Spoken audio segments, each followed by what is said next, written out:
some movies, such as Arm Wrestling Roulette, The Inheritance. I've helped numerous other people on their projects.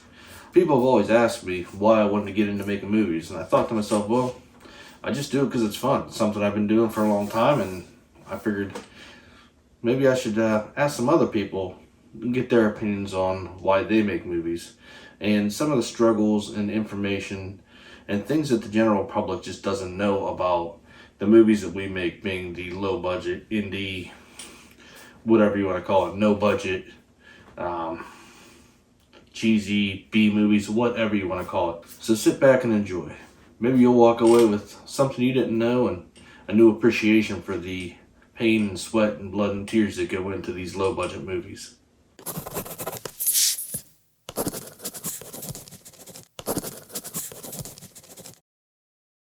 I'm Roman Ritchie, aka Dr. Primo, aka Thirsty D, and I'm the director of such films as Summertime Flick and A Boat Trip. My name is Daniel Brooks, and this is my involvement with micro and low budget independent filmmaking. I am Nathan Hine, also known as Harry Collins, and I am an independent or underground filmmaker. Matty Calhoun. I'm the director of a paranormal documentary, Dead End Drive, Death Dummy, Dream Reapers, and quite a few others. I'm Melissa Sapienza. I have experience in acting, special effects makeup, and assistant directing. Some of the projects I have been a part of has been Arm Wrestling Roulette, Death Lord, and The House That Eats Flesh. My name is Gary Lee Vincent. I've been a filmmaker now for almost 7 years, author, publisher, and producer now for over a decade. What's up, guys? My name is Solon Sangaris, and all of this hardware around me is representative of the movie side of my business.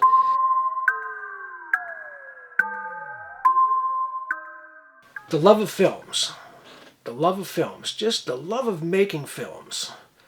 You know, at this point in time, it's more of a hobby.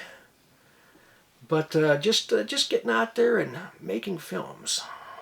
Some of my inspirations growing up, particularly, was a lot of the indie filmmakers.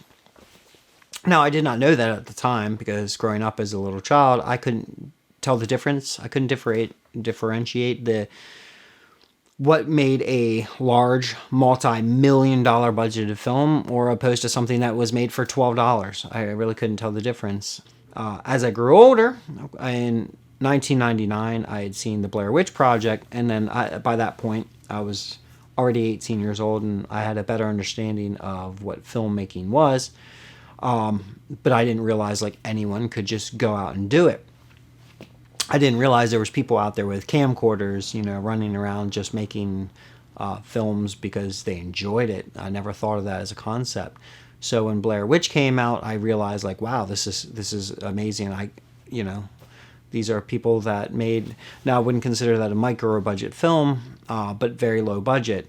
I mean, anything, $1 million, $2 million or less is going to be low budget, but this is something that was made for considerably less. And I realized that, wow, this is something that I could possibly get involved with in the future. Movies like Motel Hell, which got rented a lot. Movies like Basket Case and Basket Case 2, Frankenhooker, and many other films that were very, very low budgeted films, as well as I would rent a lot of full moon feature films. Horror films were a huge part of my life from the very start, and that played a part of me being a filmmaker, definitely. My father was a huge horror movie fan, and so was my mom. She would record all sorts of horror movies for us, like the Universal stuff, like The Creature from Black Lagoon and Frankenstein, and just all the classics. And I remember, really loving those films quite a bit. I remember her reading this description about some people that were stuck in a farmhouse surrounded by zombies, flesh-eating zombies, and that instantly, kind of sparked my interest. So, after seeing that film, it just totally changed me. It just scared the shit out of us. And I also grew up watching creature features on a Saturday mornings, and watching Crater Lake Monster and Yorga the Vampire and Zombie Lake, and all these exploitation and cheap films. And I remember laughing because I never saw cheap films like that made, and I couldn't believe that they were being played on TV because I was used to like A-Team and all these MASH and all these Hollywood productions, and they were playing these low-budget horror films on TV, so it kind of sparked my interest. But it wasn't until I saw Dawn of the Dead that really changed me. It turned me into a gore hound. Seeing that explicit type of violence on screen was just it was terrifying. I never saw anything like that before. Seeing people devoured and eaten by corpses, zombies. So that was the groundbreaking film that kind of turned me into a gore hound, and a lot of respect for George Romero. I would say my inspirations, wouldn't say I have any idols, but my inspirations are probably like John Carpenter. I'm not a huge fan of a Halloween shirt on and stuff, but I mean, that's not my favorite horror movie, but I like it. But John Carpenter is probably like the biggest Hollywood horror film director that I would say was my inspiration. George Romero as well. But I've been filming, like shot on video movies since the mid 90s. And I would say, especially over the past like 20 years or so, the Polonia brothers were probably my main inspiration, as well as some others from that era, from like the late 80s, early 90s, the shot on video stuff. I would say they're probably my most, the ones that inspired me the most over the years. Like, it's hard. That's a really hard question, just because I've always gravitated towards at least indie horror and horror filming. I've always loved scary movies, and getting a taste of acting, starting off as early as creating home videos with family and being a victim there and putting blood capsules in my mouth, and but for inspiration, like Heather Langenkamp, Lisa Wilcox, Neve Campbell, my God.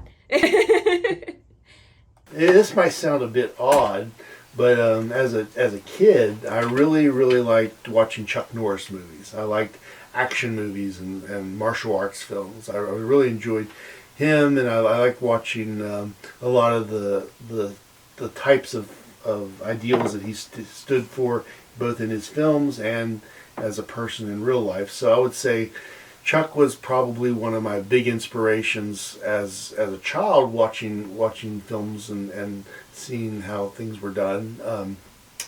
And then as I had a chance to work with John Russo in the publishing realm, to be quite honest, I had never seen Night of the Living Dead when I first started working with John Russo. I obviously watched it during our workings together because that's all people kept talking about. But I will say that I've grown a very fond appreciation to his genius, to his insights. The man can just write a novel anytime he wants, just sits down, and a couple days later, boom, there's a whole story.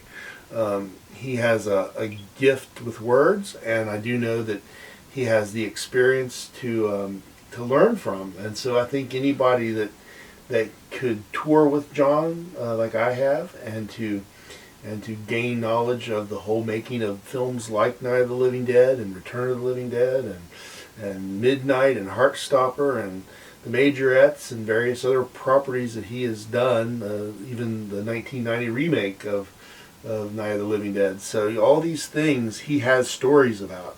So as a filmmaker, where I was mentioned as a kid, I liked to watch Chuck Norris films, but as a filmmaker, I found that learning from John Russo gave me insights to how not only story-driven films are made, but also independent or low-budget films are made. It's one thing to watch very famous filmmakers like Steven Spielberg or Martin Scorsese to know how to make these really classic mega buck films. But I also realized, me being from West Virginia and not having the same sphere of mentors that those folks may have had, and the resources that those folks may have to make great big budget films, I did have access to John Russo. So keeping it real, I'd say he was one of the bigger influences in that perspective.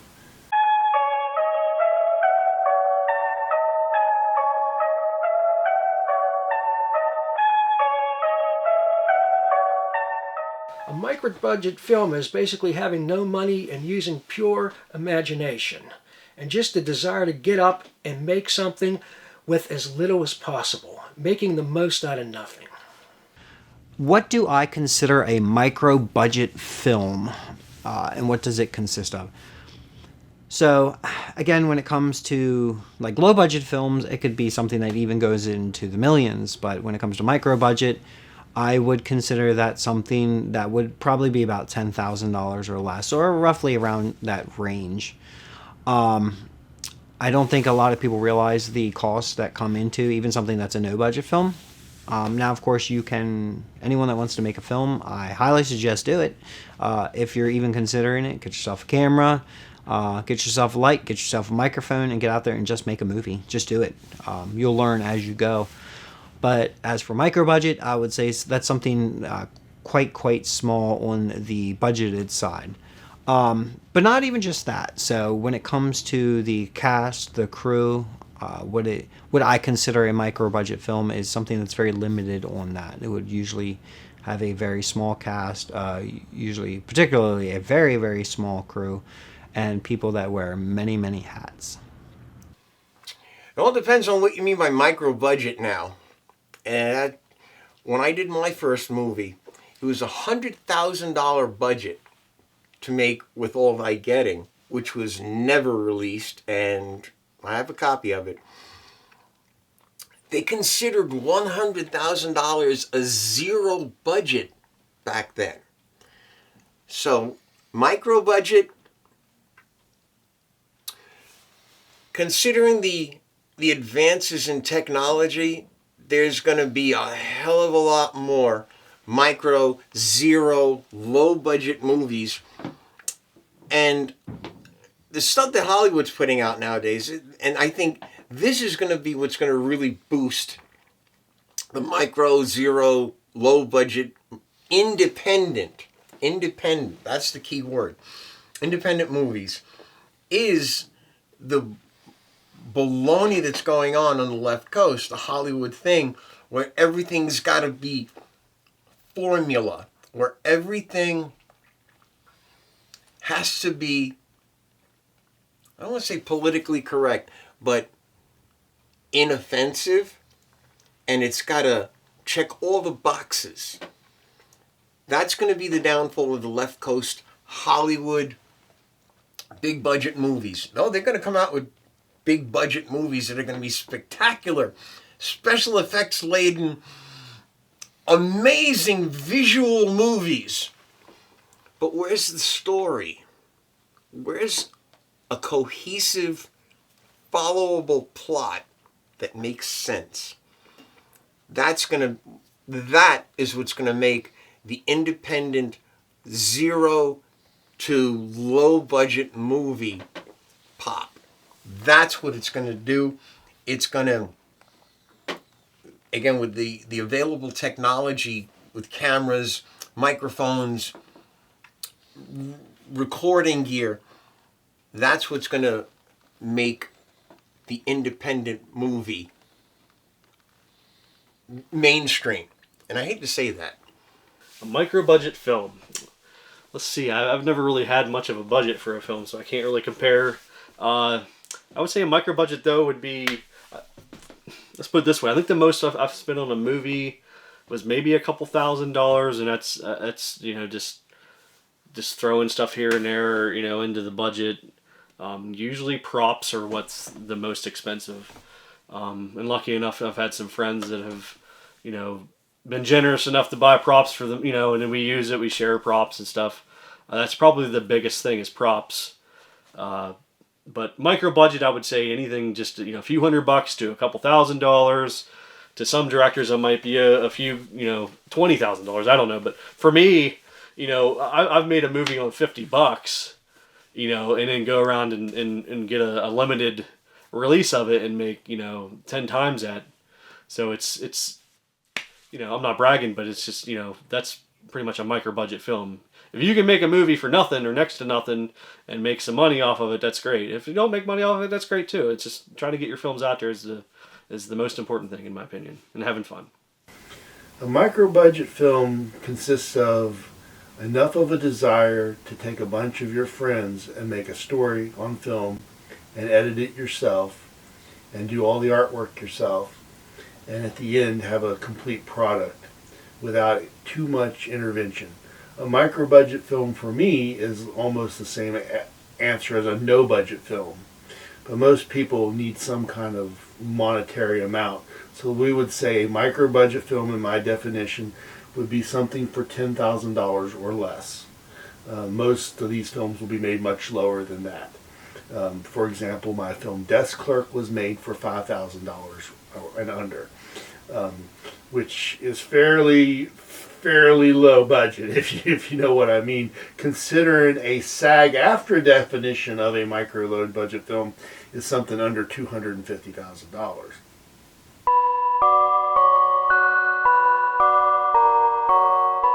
Well, usually sitting around with a bunch of people at a bar drinking and tossing around a bunch of ideas, that's usually where it comes from for me. That's where the creativity comes from. It usually comes out of a bottle, but that doesn't matter where it comes from because a lot of good ideas come from that.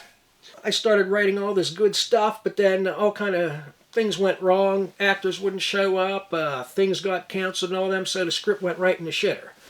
So after that, I said, nah, we're not going to waste time doing that, especially dealing with micro-budgeted issues.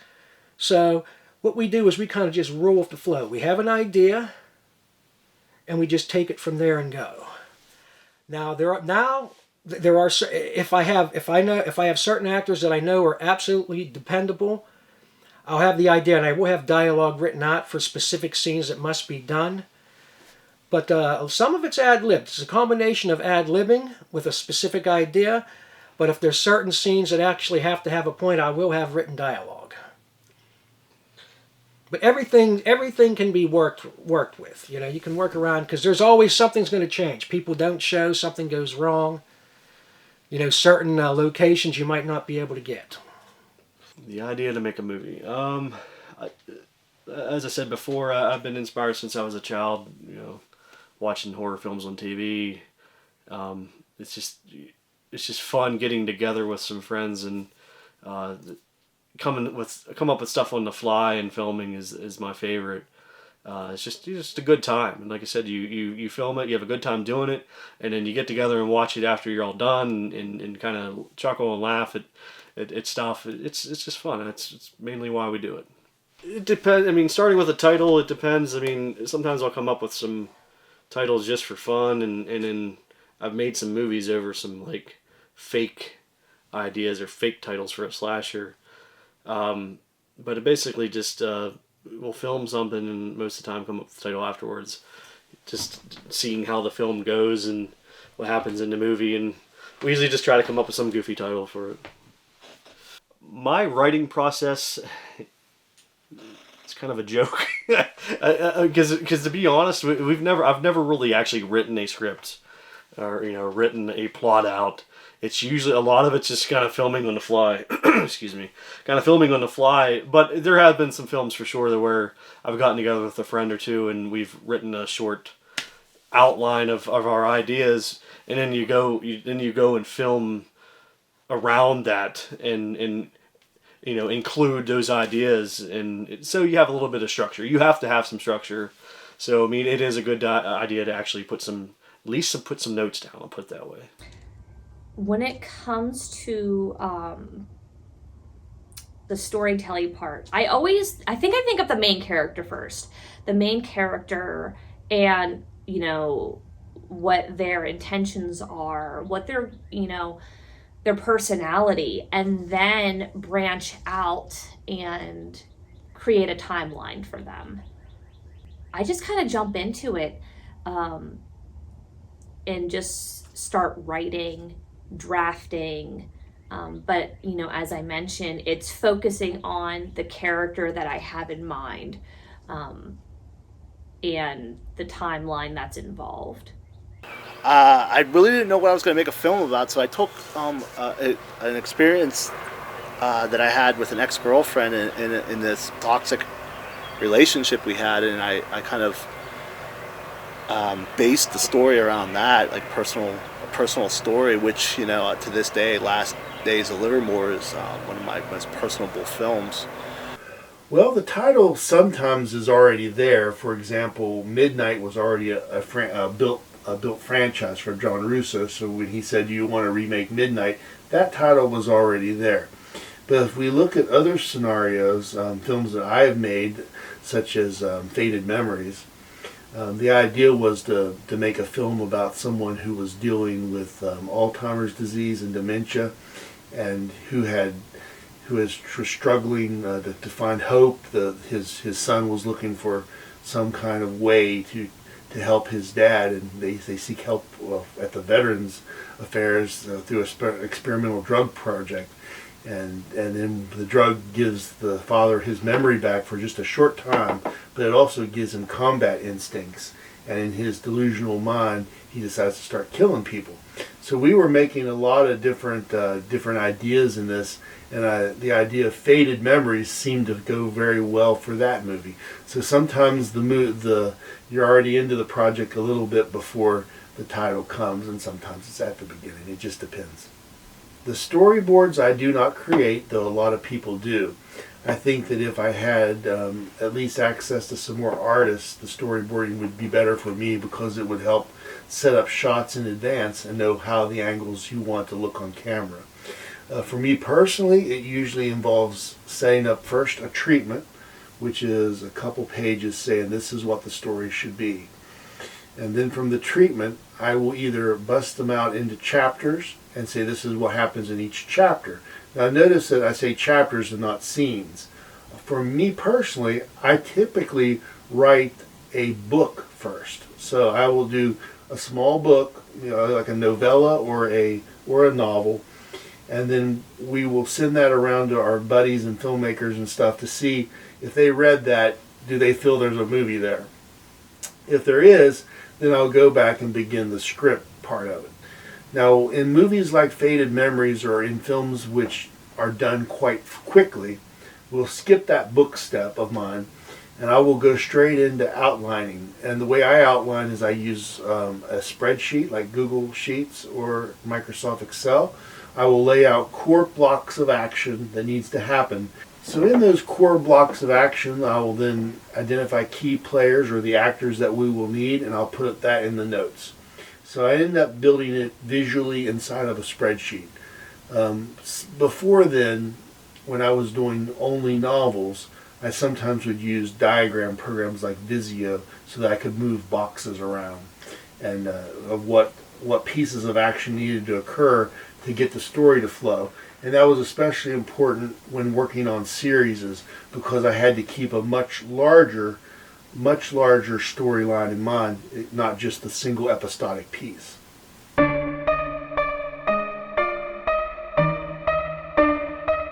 No crowdfunding, none of that bullshit. The idea is to make a film with as little as possible. That way, you can't help but make money. If you make something for as little as possible, you can't help but make money. Like, where's that? Paranormal documentary. That film costs about, $50 to make? You can't help but make money. It did really well on Amazon Prime before the woke people complained that it was a little bit on the, homophobic side. then it got some complaints, but it did killer business up until then. Did excellent business in England. She couldn't help but make money when something was only cost $50 to make. When it comes to making one of these films, though, the question is, how much money do you need? So, it depends. One of the things is I wouldn't let that be a hindrance.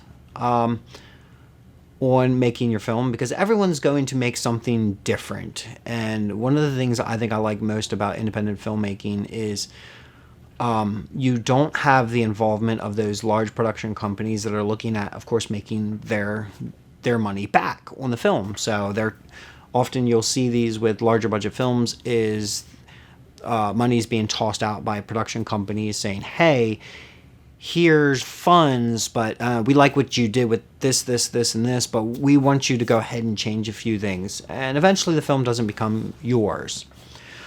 With micro and low budget filming, you don't see a lot of that happening. So I very much enjoy that. I know when I'm watching a low budget, micro budget film, that I know they've put their heart, their soul, blood, sweat, and tears, often very actual real blood, in there to make sure these films are getting made. They don't just make them for themselves, they do make them for everyone else to be entertained by. And I think that is an amazing thing, to put your work out there, to put your craft out there.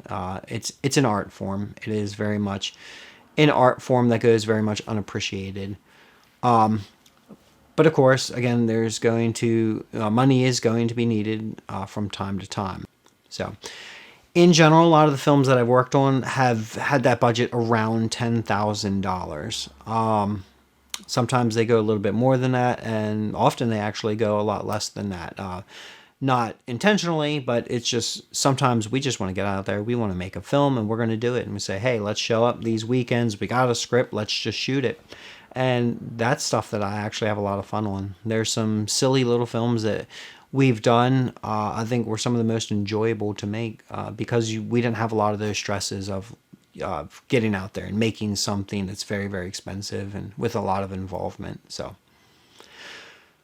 we do use crowdfunding, usually Indiegogo, which seems to work out okay for the most part. We would set our goal. Sometimes when crowdfunding is put out there, often you'll see that immediately right away, as soon as you launch that campaign, that it doesn't pick up steam quickly.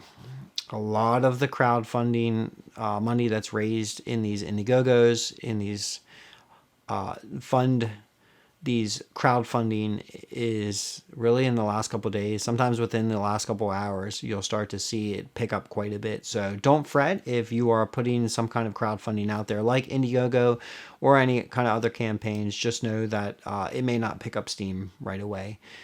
But they do work. They definitely help when it comes to setting up how you want to get it. You're not just saying, hey, send us some money, give us some money, we want to make a film. You offer up perks, you offer up things like pre-sales of the DVD, and things like t-shirts, buttons, pins, autographed items are always very nice. People tend to pick those up. Screen used items, could be things like something that was used to kill someone on set, that kind of thing. People tend to enjoy those items. We've had the opportunity on a few of the films that I've worked on to have some amazing stars of the film that were in a lot of these movies from the 80s that we were huge fans of, like Nightmare on Elm Street 4, Sleepaway Camp, Return of the Living Dead. So getting to have these actresses and actors on set and getting their signatures definitely help with the crowdfunding. To get those items out there. And of course, when people start to see the involvement of some of these actors and actresses on there, it tends to pick up on the crowdfunding as well too. It's one of the things that helps raise those funds to get your film made. When it comes to funding, budgets and all that, to be honest, it usually comes straight out of my own pocket, or me and a friend or something. I've never really been one to be for like crowdfunding or Indiegogo, that kind of stuff. To me, if you, this is my own opinion, but to me, if you're an indie filmmaker, you shouldn't have to rely on other people giving you a bunch of money for it. You should have that passion to go out and make it. And I understand stuff costs money. Props especially cost money. Actors cost money. It does cost money, but in the long run, I've never really been much of a supporter for somebody who has to beg for money to make a movie. Just go out and make it. Especially if you're a brand new director or filmmaker, you should not, can't be counting on somebody else to pay for your film. You need to go out, learn how to make a film yourself, and do it that way. And when you gain a little bit of popularity or get some fame behind your name, then it's time, maybe if you need some help, people can give you some cash, And I truly believe, though, if you're going to do that, you need to pay back your fans in some way or another, which a lot of filmmakers do by giving them props, DVDs, whatever, etc. But yeah, for me personally, though, I've never been into crowdfunding. I've never really found somebody to fund my movies. It's been pretty much out of my own pocket, and until I get rich and famous, we'll see if that ever happens. That's how it's going to be. Being realistic, a film can be made and distributed anywhere from as low as $3 to $5 grand up into 50 or so more. It just depends on what kind of product you want to put out and realistically what can you accomplish. There's anything from your Indiegogos, Kickstarters, when it comes to crowdfunding. And one of the biggest things that you can do as a filmmaker is network. Getting to know people, introducing yourself, giving yourself opportunities to meet these potential producers that would, then you can kind of feel out the kind of team that you want to help, bring your vision to life. Doing these campaigns and stealing fans' money and not delivering on the film, either not making it or spending the money on other things than the film. And I just think it's I think it's just kind of become a saturated and kind of shitty scene. I mean, there is lots of good filmmakers, and it really pisses me off to see deserving filmmakers like Brian Paulin and Michael Todd Snyder and Eric Stanzi that just have a really hard time scraping by getting a budget for their films, and they're amazing directors. And then there's like nobodies out there that are doing campaigns making $50,000 and they never even made a film. They're just like a podcaster or something, or a filmmaker that just pumps out crap. The subject of funding in a film is always talked about on every film. I wish that was not the case, but it is. My first foray into making a film myself was My Uncle John is a Zombie, and that one we used Indiegogo. We had budgeted $30,000 to make it. We were not even coming close to that, so we lowered the threshold from 30 to 10 to allow Indiegogo to let it be from 1 month to 2 months. We raised approximately $5,000, and one of the film's producers, Michelle Bowser, donated $5,000 to make the film. So we had to go into making My Uncle John is a Zombie, which we thought would be $30,000, for only $10,000. In the making of that film, we spent a whole lot more, and most of it came from producers like Michelle, like myself, and also like the co-director Robert Lucas, and also an exorbitant amount of time by the film's other co-director and writer, John Russo. So in that example, crowdfunding was used. In many of the projects that I supported, like some of the stuff that Brad Twigg does and various other filmmakers that I've worked with, I have donated to Indiegogo campaigns to help them, as I know that there is a place for that in Kickstarter and different ones out there. So that sometimes is the way that these films get made. It is not my preferred way. If you can get hooked up with a producer, and Hollywood sometimes calls these individuals line producers, these are basically investors who will back your film.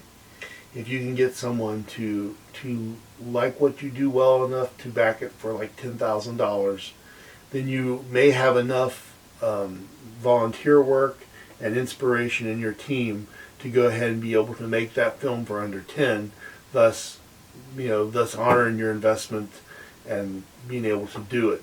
If you come right out of the gate saying, I need this named actor, I need this, and this, then you might need $100,000, and you might need to use that named actor to publicize your movie and try to raise money, and typically that will take much longer. So the goal of how soon you want to make your film must be considered, and that's totally up to the individual filmmaker. Personally, I've found that most films that I have made with Burning Bulb Publishing, I've had to self-fund at least part of them. So I'm just saying that up front. If I want the movie made right away, I do have to self-fund it. So that's something to know. If you have the time to waste, and I don't want to use waste being nonchalant, but if you do have time, then you may be able to fundraise. There are 3 things needed to make a film, and this goes for any film, be it a Hollywood one or an indie film. You need time, talent, and treasure. So if you have the time, you can get by without the treasure because you have the time to fundraise. If you have the talent and time, even better. But if you have the treasure and time, then you might be able to overshoot it if you don't have the talent. You need at least 2 of these things, but without at least 2, it won't happen. If you have all 3, you will have a successful movie.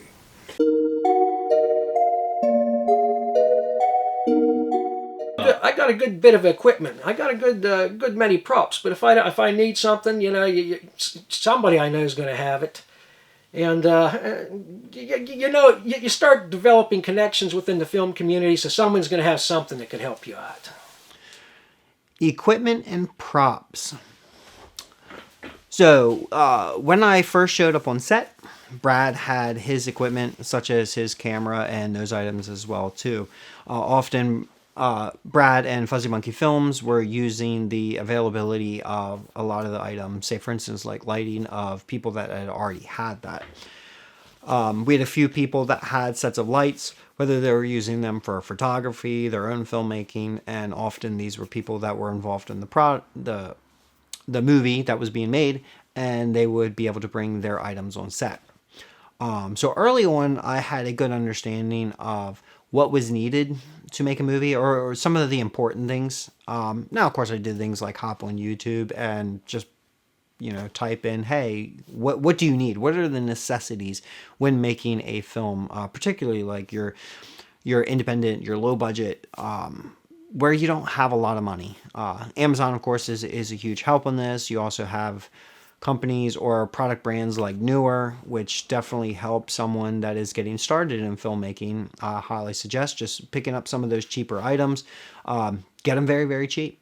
Try them out, use them, see what you like, see what you don't like, and then go out and get the more expensive item that really pinpoints on those particular things that you liked most about what that particular item had. So early on, I did not have a camera. I just showed up on set and was doing things like effects work. No, I did have makeup at the time because prior to being involved with low-budget film, I had a lot of makeup. It's something that I did throughout the year. This wasn't just Halloween time that I like to mess around with makeup and effects, particularly like cuts and stabs and blood and those kind of effects. So I already had makeup in my toolkit, but I really didn't have anything else. So one of the first things that I did is I actually used to have a boat, a very large boat that I enjoyed, but I got to thinking, you know what? I can't enjoy this thing year round, so I'm going to sell my boat. And I got a pretty penny for it, enough to go out and get myself a camera. The camera that was being used by Brad on Fuzzy Monkey Films set is the Canon 80D, which is very, very user-friendly. It's a camera that is often used by filmmakers. DSLR, it is, when I bought it, was around $1,500. You could probably get the camera body for about $1,200, but I got it with a couple lenses. And so that way we can run 2 cameras at one time. It just seemed ideal. Often with one camera, of course, you're going to get multiple angles. You're going to get your wide angle. You're going to get both your over the shoulders. And then, of course, you're going to get some filler shots, some B-roll, that kind of stuff. And to have a second camera on set, I thought that would be something that would definitely cut down on the amount of time that we were spending. And we can get those multiple angles in a single shot as opposed to having to do take after take after take. With filmmaking today, one of the added benefits that there is having digital. We don't have to worry about cutting short ends off and 35 millimeter, 8 millimeter film, purchasing that and then trying to get your shot and then realizing later on that it's not good. With having things like DSLRs and low budget filmmaking, I think it's definitely improved because you could get as many shots are needed or necessary, and then choose later on in the editing process to see which ones came out best. You can try many different things, which is something that was not as available, say, in the 70s, 80s, 90s, and even into the early 2000s. So after getting my camera, I realized some of the things that were very important in filmmaking that I think are often overlooked, because it's something that you don't see in front of the camera lens, but it's something that's definitely used behind it, is lighting. So I had gotten a few lights myself, something similar to like what this is right here, just some little LEDs, smaller panel lighting. These things were great. The batteries would last, smaller battery would last about 2 hours. And again, you grow as a filmmaker. So as I'm using these lights, I'm realizing the smaller batteries aren't quite lasting as long as we need. So I need to get a whole bunch of batteries. So eventually I'd gotten a whole bunch of the smaller batteries. And then I realized, well, it just seems counterproductive to get smaller batteries. So I started getting very much larger batteries. Investing, everything that I buy, everything that I get for equipment-wise, for low budget, for the indie films that we're making is an investment. I'm looking at it, I am researching it, I'm checking buyer reviews to see what works best, what makes it work best. So I tried to increase the availability for what we had for lighting to make it a lot better for our final product, because lighting is something that's very much needed, and if used correctly, these are another thing. I would just go on YouTube and I would start looking like how to use lighting correctly for filmmaking. After that, I paid attention to sound, and I realized sound was very important. It's something that can make the difference. It can make and break a film as well too. Not particularly the sound score or the music that's brought into a film, because that's of course definitely important, but just the sound being consistent, whether it be the actors' voices being picked up, ambient sound of things like traffic. Some funny stories that we have. Anyone that's ever worked on low-budget films realizes that as soon as you call action, that's when the cars and the airplanes start making noise, and birds, and whatever could possibly make noise is made as soon as action is called. So, but sound was something that was very important, so I started working on getting better equipment for sound-wise. I'd worked on getting some like XLR microphones, some shotgun microphones, tried a few things out. Microphones, they can be a little pricey, but with this day and age, microphones are actually super affordable. You can get something that's comparable that's you may have only spent, say, $30 or $40 for, that there is another item out there, say $200 or $300 for, and they're very comparable. So currently I use Deity microphones, shotgun microphones, and I think they have a nice, crisp, beautiful sound. It picks up the vocals very well, and it's something that I grew into using. So along with those items, so the camera, I picked up a bunch of different lenses along the way too, because the glass that you're using on the camera is very important as well too. The lighting, the sound, started to work on perfecting that. I started looking into things like gimbals, because I wanted a smooth shot during motion. I thought that was important. I liked that you could follow someone and the shot was very smooth, and I wanted to see how people were doing this. So I started looking into gimbals. I did get one, and it is something that does work quite well. I do not have a Steadicam, although what I understand is a lot of people are moving away from gimbals and starting to use more of Steadicams, which is interesting because the technology-wise, of course, something like a gimbal technology it's much more progressed than something like a Steadicam, but I find that more and more filmmakers, even very large budgeted filmmakers, are big fans of actually using a Steadicam. I looked into cranes and jibs because I was thinking like we need those shots, those opening shots, those establishing shots for getting a wider range of say for instance starting up high, coming down low, or the opposite, and getting those shots as if why could a multi-million dollar production company, they of course rent out a crane, something like that, but why can't we do that as low budget indie filmmakers? So I started looking into cranes and jibs. And what I started to find is that a lot of people were actually starting to shy away from that and started getting into drones.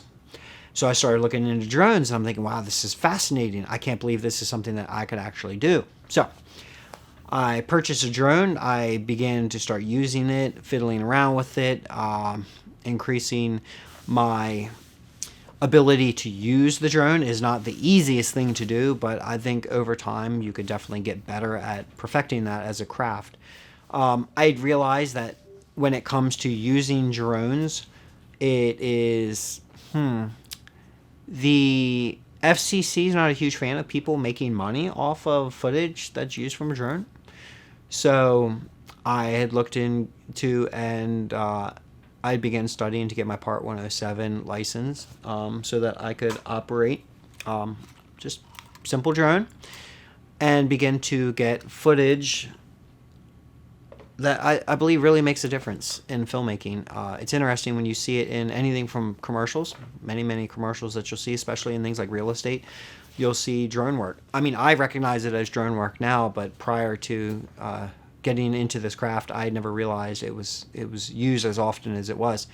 Larger budgeted productions are really getting into really shying away from things like helicopters and cranes and jibs and stuff because they can get even better quality and make it more smooth getting these drone shots for film. And of course it's something that we can do in micro budget filmmaking, is we can actually do something like use a drone.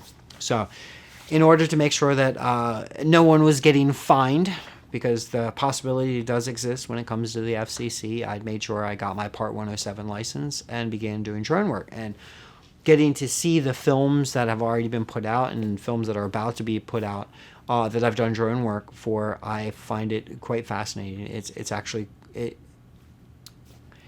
when you get to see your final product being implemented or being put into a film and noticing the differences that it makes, it's heartwarming. It feels really good, and that's something that I very much enjoyed getting into, is doing the drone work. I have never worked on a set where equipment was rented, or at least that I know that had been rented, but I do understand that it is something that is done quite often. I don't think we could afford something like going out and purchasing a Red or a Arri Alexa, something along those lines, but it's definitely something in the future that we could look into. But I come to find that things like even your DSLRs, even filmmakers that have begun to go into using like 4K, even some shoot into like 8K now, I'm finding a lot of filmmakers are actually coming back to doing 1080p, which I find fascinating. So you don't have to shoot in 4K. This is something to consider when making a low budget or a micro budget film, is the quality that I'm going to put out. And what I would say is some of my favorite movies that I've actually seen over the last couple of years, I'm pretty sure they're not even 1080p. These are things that are shot on camcorders. But yet the films, there's something, again, very magical about watching them, something that I very much enjoy. As far as equipment, props, etc., I have some stuff, but I also have some friends that, have props or lights or cameras. And that's the nice thing about indie filmmaking. If you have friends, you can all get together and utilize stuff. Because that stuff's expensive. I mean, especially the camera and the lights. And some of the props are damn expensive too. So it's good to kind of get together and come together on bringing your own stuff if you can. I've never had to rent anything, but I've heard it's kind of a way to go if you don't have some stuff. It's less expensive. So as far as that, I mean, I have props, I have cameras, but it's always good to have extra stuff. So As of right now, I've either been, when it came to special effects, creating my own budget-friendly prosthetics. When it comes to equipment, as of right now, anything that has been filmed has been on a phone and or has been borrowed. I would say at least if you can have the equipment to collect good audio, that's always a plus. And editing software is also a plus. If you have at least, you can collect the right audio that you need and be able to edit whatever, whatever recordings that you have. Most of the equipment that I've gotten to use, it was always a learning experience. So I am not an expert in running a camera or audio, but if you show me how to use it, then I just roll with it. I would definitely like to learn more. Most situations, the props and prosthetics would be homemade, and depending on the type of team I have, they may be able to create the props and prosthetics themselves. Now, a lot of people ask me what kind of filming equipment that I use, how much money do I spend in the props, and how much do I spend in catering, as well as when I do casting, do I audition or do I just cast my friends, things like that. So I think, let me break it down in the simplest terms. I don't want to sound like a lawyer, but the real answer is it depends. Personally, for equipment, I used to own a set of DSLR cameras, which is what we shot Desk Clerk on. But I upgraded from that. In the film Godsend, we shot that with Blackmagic Pocket Cinema 6Ks on the 4K setting. I think that at that point is where an independent filmmaker should focus at, from that point or better. I'm not here to endorse a given brand like Blackmagic or Red or Aries or Sony's or any of these cameras that are out there, because ultimately, as long as you can get it to HD or higher and your cameraman or woman is good, you can still cinematically tell a film that looks well, and can be distributed. Now, regarding lighting, I do have some basic lighting that I own, but it always helps to hire a light crew or the folks that can support your film based on what you do. Oftentimes I will hire people if they have stronger equipment or stronger skill sets than I do, and I can afford them. I usually keep my budgets for that department to be about $1,000 for a week, meaning $200 a day for 5 days of very long days. So not a true 7-day week, but 5 very long day shoots. So that's what I budget, and sometimes you can't get cinematographers for that, but sometimes you can. So if I can get a cinematographer and a lighting person for $1,000, then that's what I try to budget for on my very low budget films. But in other movies, for example, John Light, we had about 200 people working on that film. There was a unit, a B unit, and I believe it had a $55,000 budget. Chick-fil-A was the catering company for that, and they donated chicken sandwiches and various things on certain days. But another piece of your film's budget will be catering. So again, how much do I spend on catering? That also depends. I would try to keep it between 100 and 200 a day, but depending on how many people you have on your set on any given day may dictate that price. Again, it depends. So it's a little bit of a loaded question based on your own specific needs. My advice to independent filmmakers is, if you can keep your cast small and keep your action down, you can keep the cost down. Now, one of the other pieces that inevitably gets asked is on special effects versus visual effects, and what do I spend on that? Do I bring my own? I do know several talented people, such as Darren Ritchie and Carly Riggi, and also Fred Vogel and Jeremy Cruz with Toe Tag, there's different people that I work with for if it needs blood and guts, that's who I call. I don't try to do that myself. On the visual effects side, I know several great artists, both in the States and abroad. Like in the United States, I like Dorian Clevenger, and there's several others that I've worked with. And we'll try to do visual effects if we can at the best price possible. I tell people that if you don't know and you need something done visually and you don't really have a lot of money, to go onto Fiverr and see if there's some artists there, maybe in Bollywood, that will help you with something, maybe a blood splatter or a rotoscoping, and they'll give you a quote, and if it's within your means, then that may be a way to go. So in essence, you have a satellite unit that's helping you. And that's not unlike what Hollywood does in their grand scheme of things, which I'm sure you've seen in credits when they go through and they'll say special effects or visual effects artists, and they'll show maybe even 100 different people working on like one of these superhero movies or something like that. You don't need to have 100 people working on your independent film, but having access to different artists, because you never know when somebody's busy and you might need to call someone else. Just having that options built will help you save money and get the right person for your job.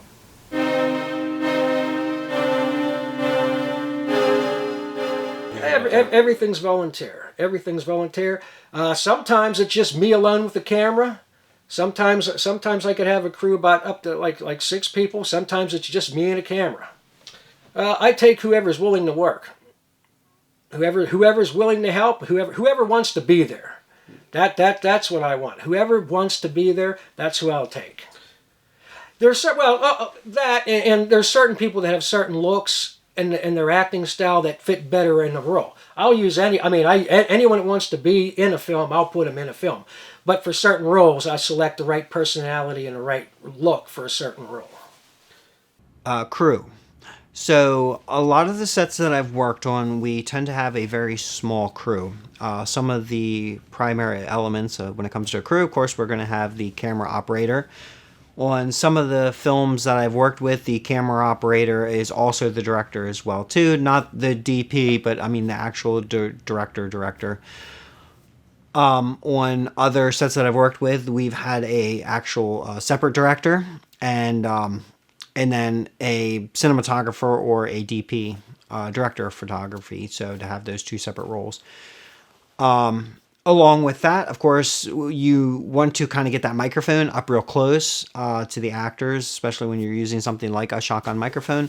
So in order to do that, having a boom pole, getting that microphone as close as you can.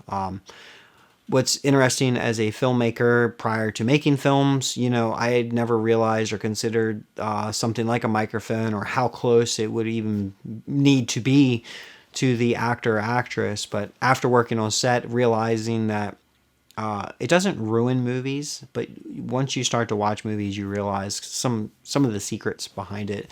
And one of which is how close a microphone is to the actor or actress without being in the footage. Making sure it's not dipping down, teabagging the actor or actress, but it's very important to get it close. So we would, on all the sets that we would have a boom operator, someone that is going to make sure that the boom is very, very close. In addition to that, now sometimes it would be the same person doing these multiple roles, for instance, like boom, but then lighting as well too. So lighting is something that is underutilized often, I think, but it's something that with someone that does very good lighting, it really does make a difference in the film, making sure that someone has a good understanding of the differences, the lighting, why we have the lights where we do, the different type of scene or shot, because there's many different stories being told, what the director wants, what the writer wants, what the cinematographer wants, and of course the lighting actually plays a very important role in that, because the person that's setting up or doing the lighting is potentially going to hurt this scene. That could happen with poor lighting. For instance, a character that's supposed to look menacing doesn't look scary at all, and it could be something as simple as the placement of lights. So having someone on set that is placing the lights in a particular area at the certain level, the brightness that they're going to have, the different types of colorating that they're using.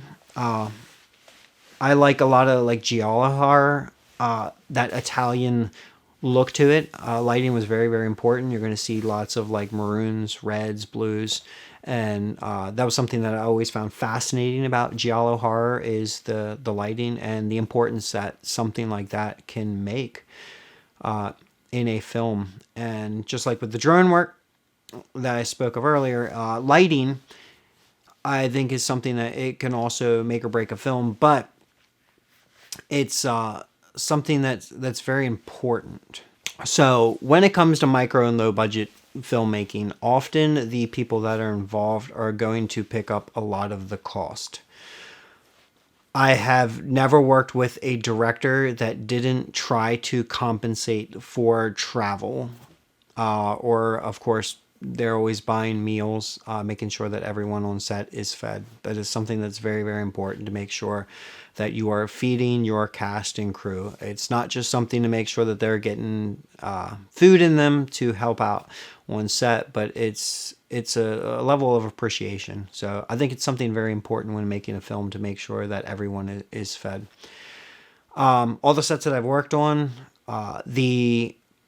whether it be a producer or the director, whoever's in charge, they always are trying to make sure that people are at least getting compensated for travel. Me, I particularly do not.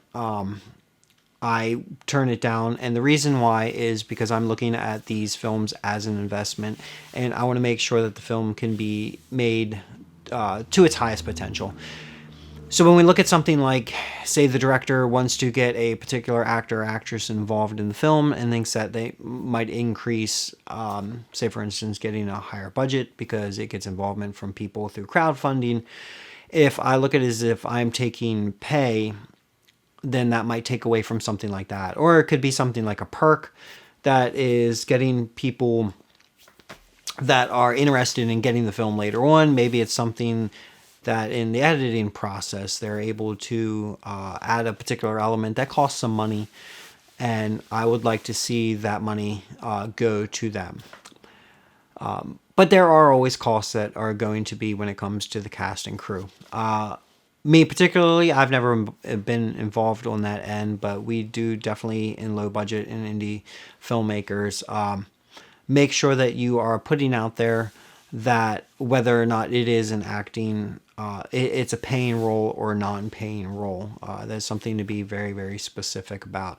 But again, even if it's a non-paying role, make sure that your actors, actresses, and your crew are being fed. It's something that shows the appreciation from the production company and from the director. There is, in low budget indie filmmaking, there's a lot of appreciation that goes on. We realize the hard work and dedication that everyone's putting forth to make sure that these projects get done. It's a painter makes a painting, someone that's creating a song, putting music out there. There's always going to be other people involved in these projects. It's usually not just one person, although in the end, you see the director's name on there and they'll say, excellent job. But every director that I've ever worked with, they make sure they want to put it out there to let everyone know it's a collaborative effort, that there are many, many people involved. And it's very important to make sure that acknowledgement is there. And one of those things to do to acknowledge is at least try to compensate people for travel when possible. And then, of course, again, feed them, put some food in their belly. When it comes to crew, actors, crew, whatever, I've always been used to everyone kind of not being a jack of all trades, but a lot of times your crew is going to be the actors as well in a micro budget or no budget film, especially because you don't have the money, you don't have the funds to really pay for a professional to come in and do this and that. So it's always good to have friends that are willing to do multiple things on the movie. I've always, if I'm directing a movie, I usually play a small role in the film. In a lot of my older movies, I would play a small role and die off or be killed off early in the film so I could end up directing and filming it myself the rest of it and not have to worry about acting as well. But it's always good to have somebody, that's willing to run the camera, willing to hold the lights or the mic, willing to act as well. That's the best case scenario if you have that. As far as paying somebody, I've never had to pay anybody for anything. I think if you're in a micro budget film, my opinion is maybe you should just be willing to get the experience and do it for passion's sake instead of expecting money. Once you learn the ropes a little bit more, get some experience, then you go help somebody and maybe ask for some money for expenses or driving and stuff. But as far as in my opinion, experience is the biggest thing. That's the most important thing, and it's good to have people that are willing to do it and just do it for fun, do it for free. I don't have a crew right now. So if if I were to start filming one of the scripts that we've been working on, I would like to have a crew consisting of at least 5 members, and that would be DP and PA, assistant director, makeup artist, special effects,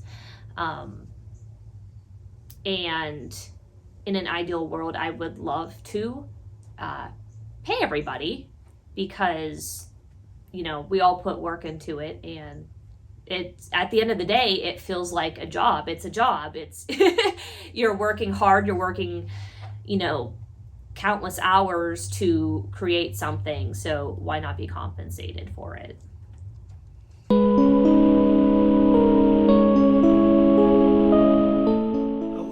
When it comes to casting, like I said before, it's kind of at least in my experience, it's just been a bunch of friends, or a smaller crew and cast.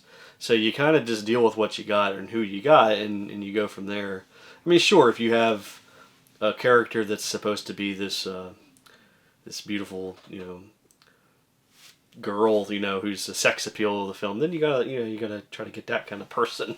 But or somebody who's the killer, you want some big hulking guy, then you gotta get that kind of person. But other than that, I've never been part of a table read or getting together with the cast and crew. You kind of just maybe hand out some ideas and say, hey, this is what you're going to be doing in front of the camera. This is the type of person you're going to be, in the film. Any warning? I would say, one of the most important things, especially if it's if you have a female role who would say has to get naked or do some sort of a sex scene or something, then obvious, you have to let them know, hey, this is what your character is going to do. Are you okay with that? Are you comfortable with that? And obviously, if that's a no, then that's fine, and you don't have to do it. But that, to me, that's the main warning. For a character, are you willing to do this? Are you willing to be killed like this? Are you willing to get blood all over you? This and that. So that's pretty much that. I haven't had a cast yet, but if I did, I would have NDAs filled out and contracts, so then it states, if they're being compensated, what they'd be compensated for, what is expected of them, what they should be expecting from me and the crew. I feel like having things written down saves a lot of headache. I would prefer to start with video auditions and then do casting calls in person to get to know the person a little bit more. And absolutely schedule table reads, whether it be virtual or in person. The more that the cast is familiar with the script as a whole team, the better the outcome is going to be at the end of the day. I consider, am I going to be able to dedicate the right amount of time into the role? I don't want to, be accepted in something and then only be available for a couple of the days that are requested for filming. That's just insane. Also, I like to be able to put myself personally into that character. Like, do I relate to them in any way? That's kind of another way I like to take on roles as well. On certain films, early on, I used actors that were colleagues of mine that worked on similar films. For example, with horror movies, doing things with Fuzzy Monkey and Brad Twigg, we had several friends from that genre who came through and worked on other projects. When I'm doing my faith-based films, we met a lot of different actors from those that will also like to work on other feature films. There is this thought that you could have film or location burnout if you reuse the same actors over and over and over again. My goal is to try to utilize our team to the farthest extent possible, but make sure that each movie has fresh folks in it as well. So that keeps the variety up while still being able to work with people you know are good.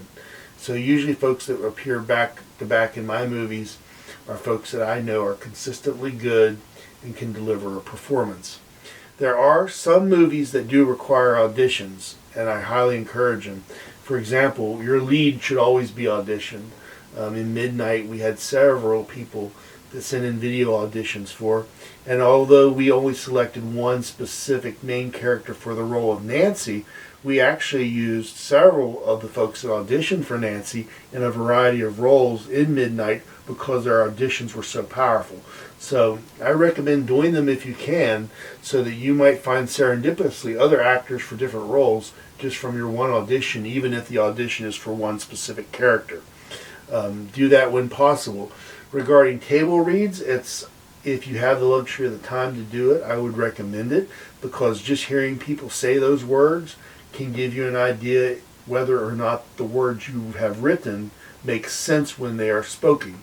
A lot of us writers get it in our head because we're writing something down that it seems great on paper, but when you hear people over and over struggling to say those phrases, or they say, hey, could I say it this way, you realize that maybe you should change it. So doing the table read allows some of that to be vetted, and it's better to vet it beforehand than being on camera during the time of taping and wasting critical moments during your production.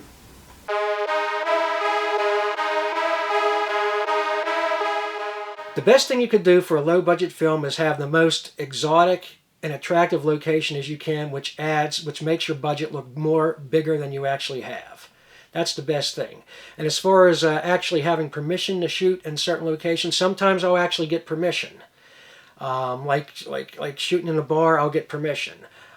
Sometimes, though, you do guerrilla filmmaking. You do a little bit of both. You know, sometimes I'll get permission. Sometimes I'll do a little guerrilla filmmaking. A little bit of both. We discovered there was a stretch of the turnpike tunnels that was abandoned, that got abandoned in the 60s. Three tunnels were abandoned. The Ray Hills Tunnel, I think it was the Laurel Tunnel, and the Sideling Hill Tunnel. And we went out and visited these tunnels, and I can just remember as soon as I got there and saw the tunnels that I was just totally blown away, and I was like, I have to make a film here. It was like calling to me. It was just really weird. It was like a revelation. Locations. That's kind of a funny one. I joke around with a friend about that. We've never, when it comes to getting permission, I don't think we've ever had to go ask for permission. We've pretty much done guerrilla filmmaking every film that I've done, at least my films. You kind of sneak on to something. No, granted, we've never broken into a place or nothing like that, breaking the law. But we've probably done some trespassing in the past, I'm sure. The hardest location that we shot at was definitely the abandoned turnpike tunnels in Breezewood, Pennsylvania.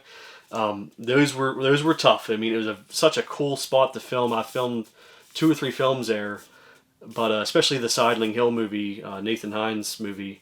That was quite the shoot. That was quite the experience.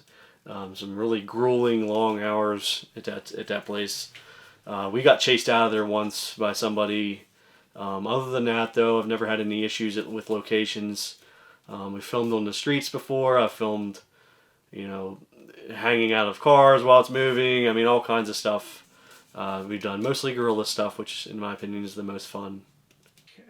I'll also add that I like to film on location of a place, especially a kind of an outside area or a cool spot like the tunnels. I'm not really much for being lazy. There's some filmmakers that are fucking lazy, and the majority of their films are shot in a damn bathtub or bathroom or shower area at someone's house because they're too fucking lazy to go out to a location and shoot. I'll just add that. I think when it comes to location, it's so easy to do a lot of shooting outdoors. I feel like that's something that can be done pretty discreetly. Anything indoors wise, I mean, it's contacting the owner of the property, and do they want compensated for it? Is that something that you're able to budget? I know some locations for filming has, looked into like Airbnbs, because they can rent them for a certain amount of time, as long as, the crew is taking care of the property and the sets and not damaging anything. It's all good. Most everybody does experience guerrilla filmmaking as their foray. I mean, most folks find it easier just to shoot something and not ask for permission. But it is becoming more and more harder to get quality locations without going through the appropriate channels. The hardest things that I've found is stores that have brands with them, like a Home Depot or an Ace Hardware or a gas station with a big name on it. A lot of times you do have to go through a lot of red tape. If you do need a location, do what you can to get permission. And if you cannot get permission, consider how would you do it guerrilla style, and maybe a different location that's not as restrictive. But if they have told you no, consider not doing it so you don't get in trouble.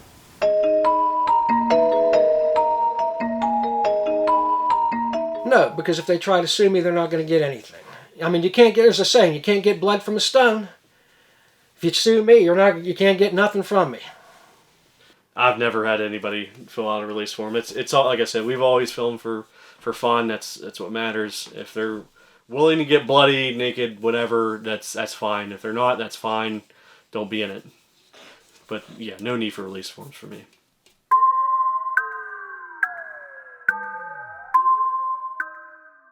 My role has been so many different things. I've probably done everything that you could do on it. That's just part of filmmaking, indie filmmaking at least.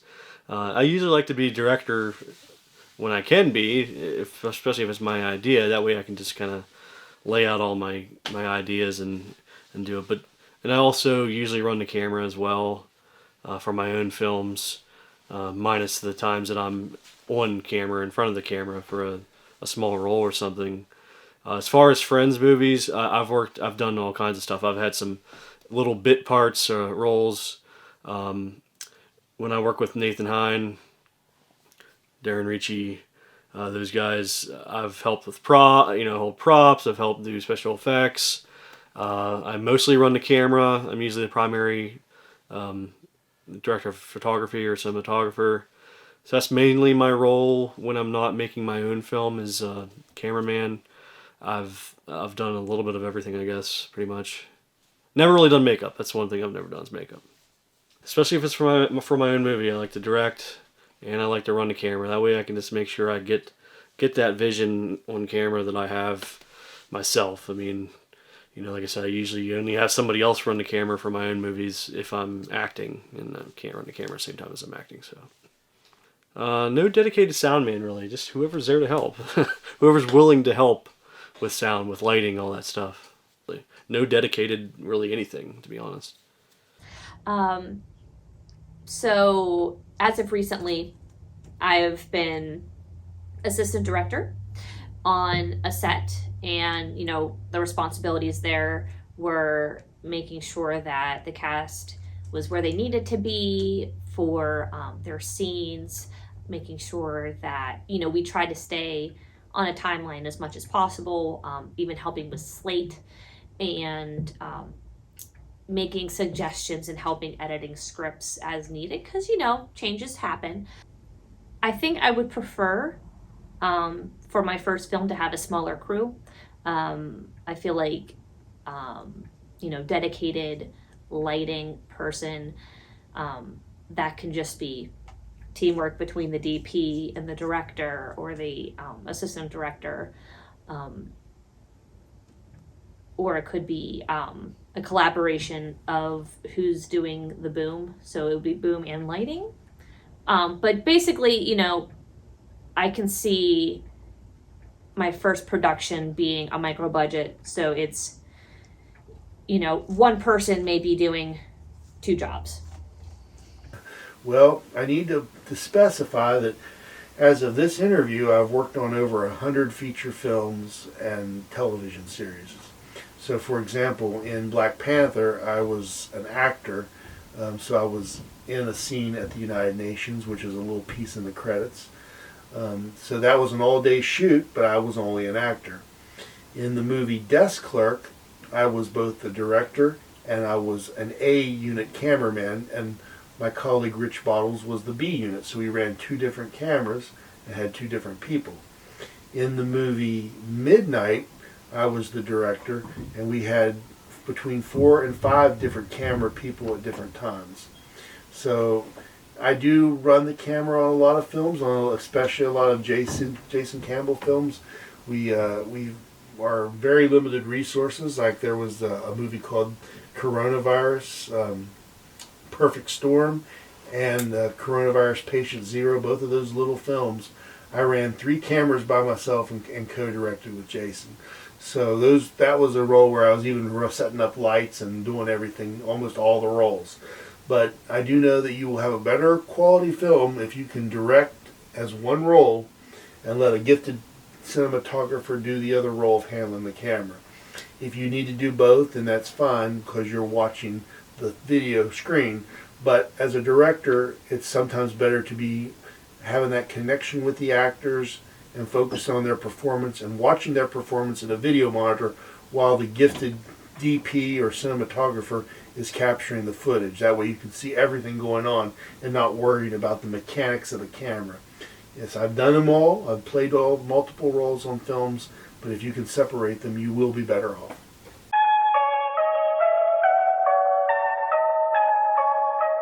I wouldn't say we had any horror stories. Really, I mean, there's been some really long, tough shoots that we've done. But in the end, it's always, it's worth it because you get to make this cool film. I would say the worst thing that happened was early 2000s. We were filming a short. And I think it was for a little film short that we did called Horror Party. And I was actually going to be the killer. And it was the first, and I think the last time I was the killer in one of my films. And I was up in a tree, and I was supposed to jump out of a tree to attack whoever. And when I jumped, I ended up getting my ankle caught in between two branches, and I snapped my ankle. And so that hurt like hell, obviously. Fell on the ground. But we kept filming. I actually ran in the film. I actually sprint after the 2 characters right after I snapped my ankle. I guess it was adrenaline. I don't know, but that's probably the worst thing that's happened on a set, to me personally, at least. On-set horror stories. So, I don't know if I can share this one or not, though. Well, that's the thing, because I was thinking of when we literally did a whole day's worth of filming, come to realize that none of the audio was recorded. So we had to reschedule and do it all over again. But that second time around, the other actresses and I, we knew our lines down pat, and we got it done. Other horror, oh my goodness. That's tough. The biggest thing is, I think and it's not one specific instance, but on multiple sets, coming across this is your time frame, and you could schedule things. However, depending on obstacles that get in the way, you're looking at anywhere what was supposed to start as an 8-hour day ends up being a 24-hour day. So time can be its own horror.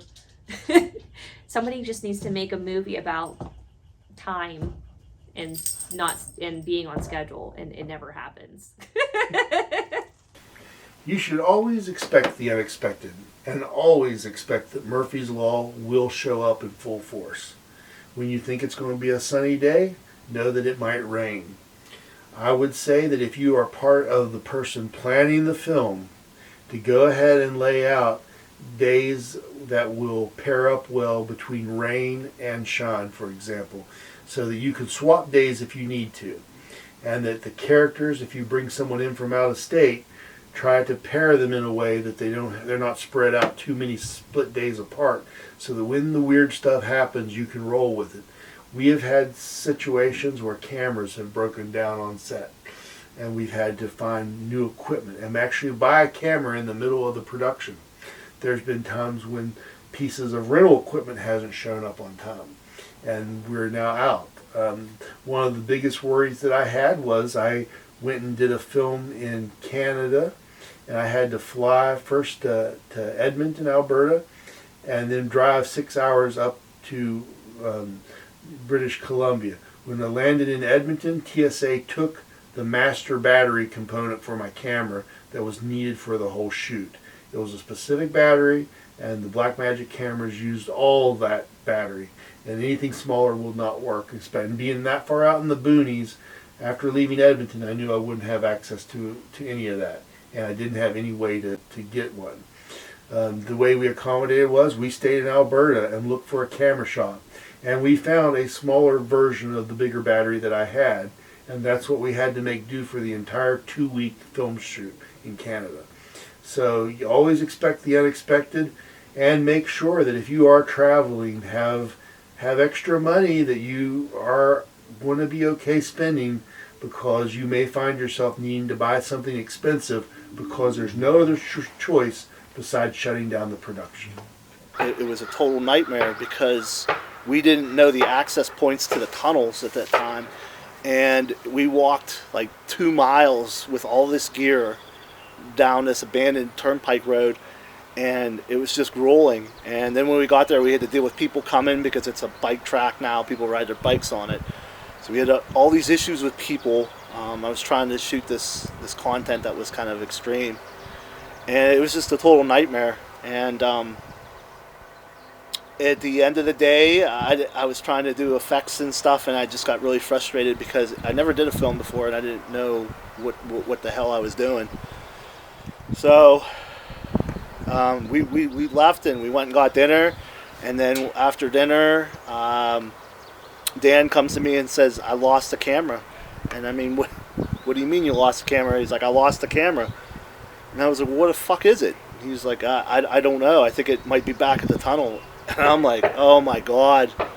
So we knew there was a road that went under an underpass that was close to the tunnel we went to, and there was no pull off, so we basically had pulled off on the road and put our four-ways on. Luckily, it was a very well-traveled road. And we went out there, and Dan and Tiffany volunteered to go because me and Mike were older, and we didn't feel like running through a pitch black tunnel. And they ran through the tunnel and got the camera, and Dan's flashlight failed in the tunnel, so if he would have went by himself, he would have been in that pitch black tunnel all by himself. I don't know how. It's like almost like a mile long too. I don't know how he would have did it.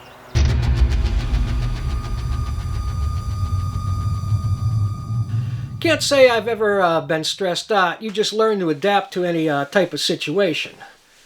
A good example is the film I was doing, the boat trip. This is one of the times I actually had a storyline written out. I actually had dialogue. I had a whole plot. And when I actually got to the set, the one actress, she was really sick. So everything I had planned, I actually had planned out that the killer, Ray, who was playing a killer, he was actually going to kidnap the girl, bring her into the house, tie her all up.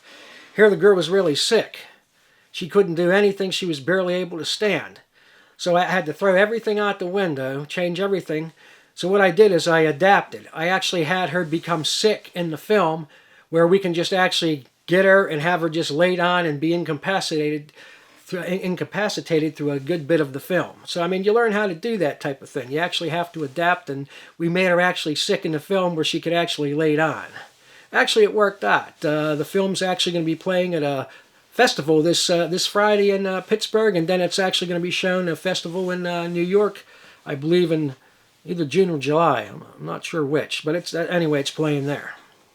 So, am I able to think on my feet when things go a little crazy? When it comes to working on set, a lot of things happen. A lot of crazy things happen. Especially when doing effects, things do not tend to go your way when you would like them to go your way. Usually prior to actually doing the shot, you might do some kind of test, like a blood pump purge, and like, well, okay, so it worked great with water. Let's go ahead and feed that tube, put some blood in there, and then they call action. You do the shot, and it just does not work out the way that it did in testing. Sometimes that's okay because you can always reset, do it again, and other times, depending on what you're doing, blood is very, very messy. So when it comes to those horror films and anyone that's ever worked with blood, once it's there, we don't exactly have the budget to have 20 of the exact same t-shirt. We may only have 2, if that.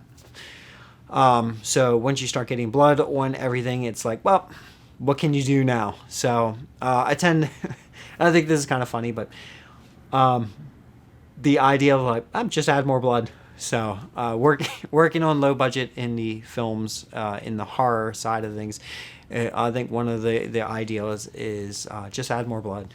So if you want to cover something up, just add more blood. But it is good to make sure that you are thinking on your feet, that you're thinking, okay, what could I possibly do to make this shot different? You are very inept to thinking along the lines of like, okay, well, what am I going to do to prop this particular item off? Well, I could use that tree branch.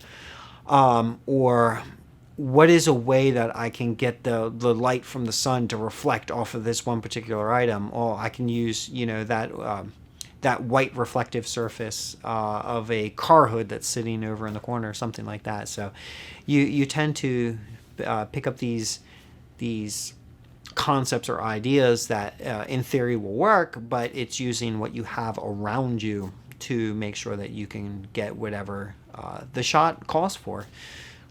Make sure that it happens in the end. I think some of the things that you can't plan for, or at least you could try to plan for, that it tends to not go that well, is things like weather. Something that tends to put a damper on low-budget indie filmmaking, micro-budget films is weather.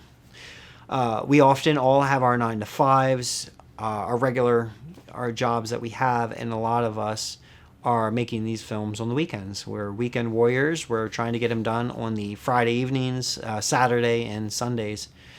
And very long shoot hours. Sometimes they could be 16, 18, 20 hours to try to get as much done, packed and filled in as we can, because you may only have a limited amount of weekends, especially when you're shooting in particular months of the year. So for instance, like October, the end of October, and you want to get a shot that calls for the leaves outside to be a particular color. Well, you may only have 1 or 2 or 3 weekends to do that in, at most, if that.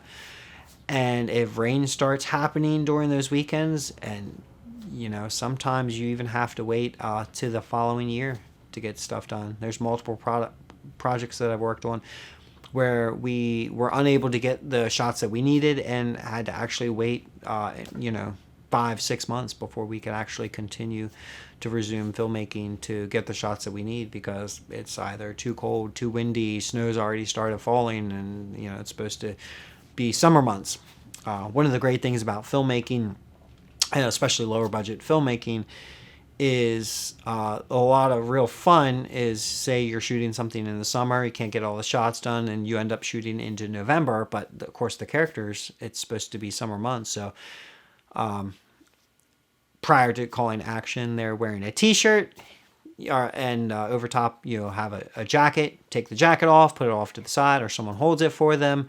You call action, they're playing off as if it's summer, nice, warm, 90-some degree weather temperature, and they go through the scene, cuts called, and then immediately jackets hand back to them, and it's covered back on, and it is freezing cold. So it's kind of funny. When you go to watch the movies, I am a bit of a whore for behind the scenes type stuff, and I'll see that often in movies and low budget films. If you ever get the opportunity to watch some of those behind the scenes, watch them, because you'll see some funny stuff, and one of which is you'll see that the cold weather, how often these films are made in cold weather.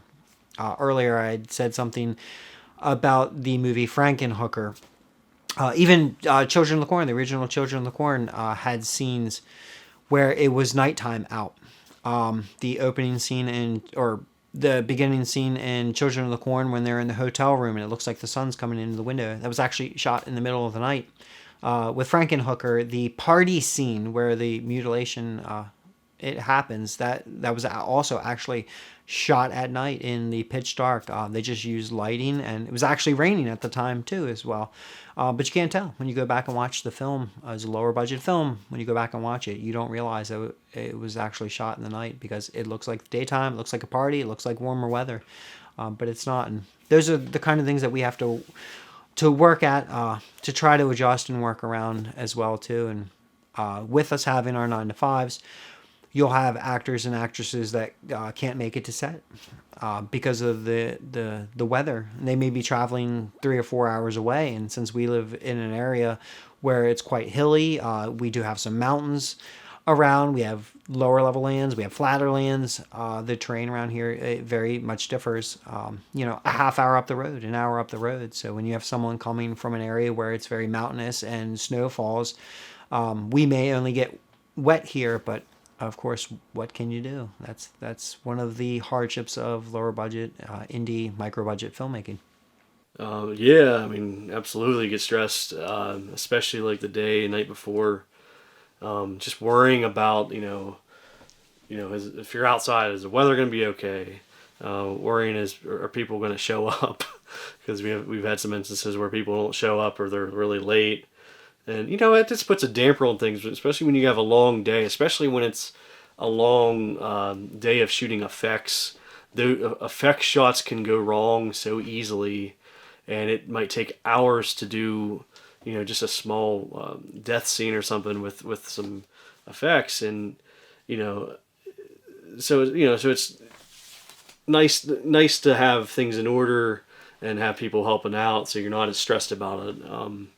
But yeah, absolutely. You worry about trying to be as as good as you can. I mean, when you're making a movie, so there's absolutely some stress involved. But you have to have fun. That's the main thing. Is fun.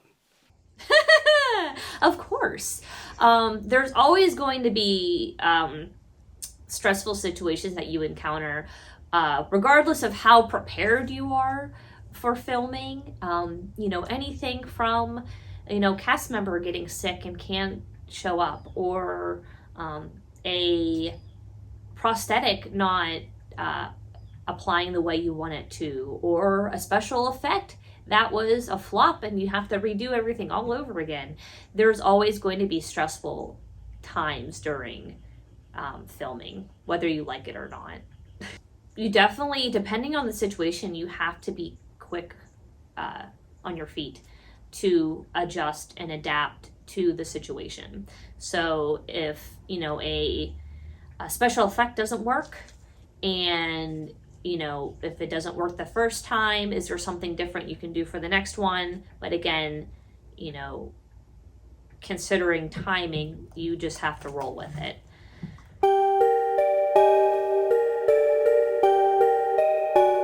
As far as sharp weapons go, we use fake instruments. So there's no one can get hurt. Fake knives, fake pitchfork, all that's fake. As far as using real guns, we make sure we deliberately check everything to make sure nothing's loaded. There's no bullets or anything in anything. So safety measures. I'm not going to talk too much on safety measures. It's something that of course, we try to be as safe as possible as we can be on set. When it comes to special effects, some of the safety measures that we take in place are make sure that we are not having something like a blood tube pointed directly at someone's eyes or face. If that's what the shot calls for, of course, we're going to make sure that nothing is pointed at their face prior to calling action. Make sure that we get the eyes closed. Whatever safety measures that we can to keep everyone, not even just the actors and actresses, but of course who's on set, it could be animals as well too, but protecting the cameras. So safety for the cameras, there's been multiple times where The cameras had been doused in blood. That's no fun cleaning that out because the cameras are not cheap. And as low budget filmmakers, we don't exactly have the money to just go out and buy another camera. So, of course, we want to make sure that we're protecting the cameras as well, too. It's not uncommon to come home and, bring all the equipment into the house and realize that the light stands, the lights, even the microphone has blood all over it from shooting that day. So it's kind of funny. A lot of the blood that we use actually it stays kind of wet. When you're making blood, one of the things that we often do, we could try to buy stage blood, but it gets quite expensive. So making blood out of things like Kira syrup or your regular old syrup that you would put on like pancakes or waffles, and adding some coloration to it. So it tends to stay wet for a period of time. So maybe a couple weeks go by and you go back on the set and you pull your light stands out and realize like there's still blood on them that's still quite wet, and you get it all over your hands. So that's always a lot of fun. But when it comes to safety, one of the things that I found fascinating was working on the movie Wrestle Massacre. It was quite enjoyable. The actors, a lot of the actors that we were working with on set were former or even current wrestlers, as in like WWE type wrestling. And they have over 20 years of experience per each one of these wrestlers as well, too. So the choreography that goes along with that, there's a lot of safety measures that go in that. So it was interesting to be on set with someone that is, say, for instance, over 200 pounds with someone that's, 250, 280 pounds. And to see them pick that person up and body slam them, and to do it in a manner that is actually safe. The main character, Richie, the actor, Richie, he is a wrestler and been wrestling for, I believe, over 30 years. He was the choreographer on set as well, too. And to watch him go through the safety measures as him and the other actors that he was working with to make sure that when they did a particular move, that they were doing it in the safest manner to make sure that no one gets injured. As you get up there in age, too, getting injured is something that could definitely happen much, much easier. So there's a lot of consideration on that aspect of safety. One of the other things in safety as well, too, there has been multiple times on set that we've used firearms. These are blank firearms. They do not shoot actual projectiles as well, too, but there is a level of safety that needs to be met. You should treat every firearm as if it is an actual firearm. And at no point ever during set would we aim a gun at an actor or actress. One of the special things about movie magic, whether you're on a huge, gigantic budget or a low budget, is the ability to have a scene be put out and have someone watch that scene and not realize what is actually happening in reality. Because in reality, it may look, on scene, it may look like the gun is actually aimed at the person, that the gun is going to get fired and shot at the person as they, blood and a bullet enters in through their skull, side, shoulder, whatever it may be.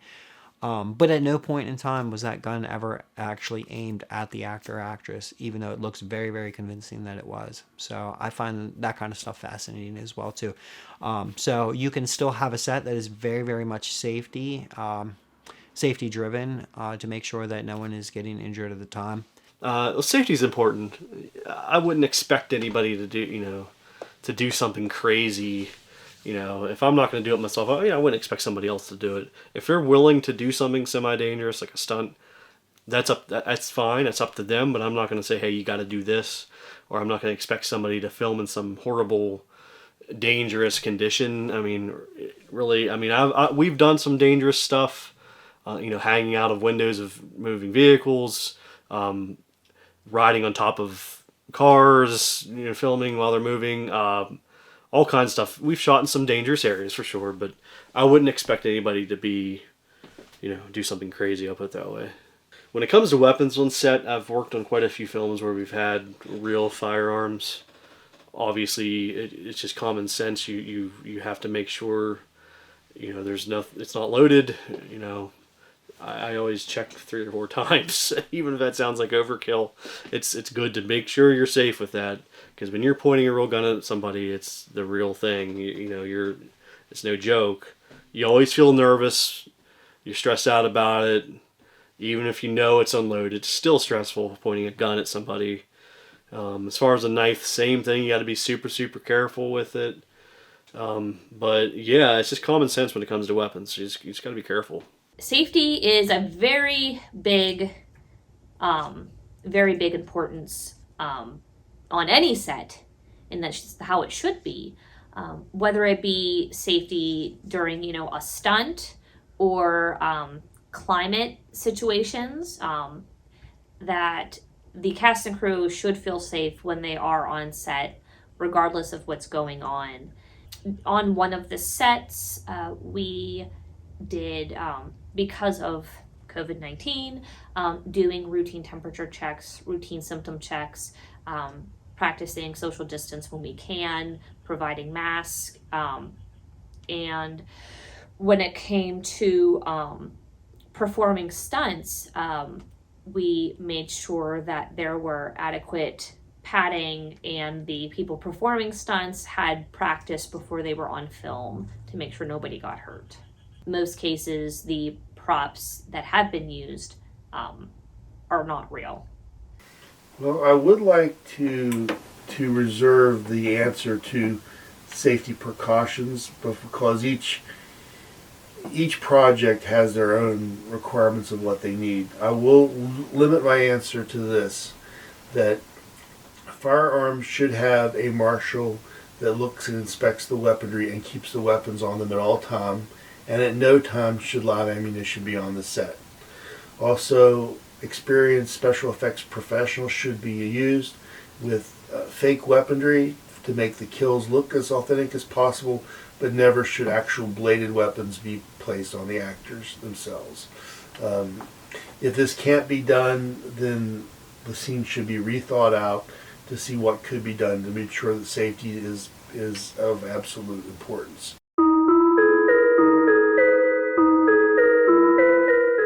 No, hell no, we can't even afford, no. I mean, we could barely afford fake blood, let alone anything like that. You, as the actor, actress, you probably want to make sure that you have insurance, but it's something that on set, the director, the film company, the production company may and probably does not have for something like micro-budget filmmaking. So if you get injured and it's a trip to the hospital, it's going to be very difficult to make sure that you're getting taken care of to the best of your ability. So we need to make sure we're doing that prior to shooting action. No, we've never been that official. We've never had any insurance or liability things. It's just we show up, make a movie, and have some fun. That's pretty much it. In a perfect world, it would be ideal to have insurance and, liability forms filled out. But when it comes to micro budgeting, that might not always be the case.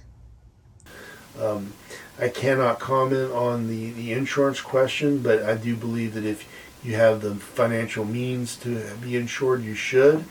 But I also understand that a lot of independent films can't afford that. So you need to determine for yourself the level of risk you're willing to take.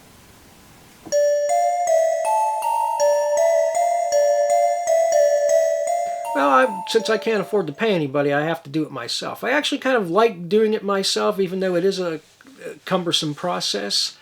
But editing's, that's another creative process. That's actually kind of where the film comes together and all that. That's actually, in many ways, how the film's actually created. No CGI, or extremely very little. Very little. Definitely no special effects CGI. For my films, I've always edited it myself. I've never paid anybody. I've thought about it because it takes a lot of stress off of you as a director. But then again, I'm kind of, I don't know if you call me a control freak, but I like to edit my own stuff because it's my vision and I know what I want out of the edit. I know what I want out of the film. So more than likely, I usually always end up editing. But if I do something bigger, a long feature film or something, I might have somebody help me edit it because it does take a load off of you if you can have somebody help with it. Editing is not fun. I mean, it's good once you get some progress going with it and you get the editing process going and flowing. It's nice to see what you've done, what you've shot, but it's a pain. It's a pain in the ass. No, I have not done any of my own editing yet. Depending on the situation, I would either try to conquer editing myself. If that didn't go well, then I would absolutely pay somebody to do it. As I progress as a filmmaker, I kind of source things out. I still do edits because I think a filmmaker should edit their own film because it's their vision, and so I'll definitely always do that.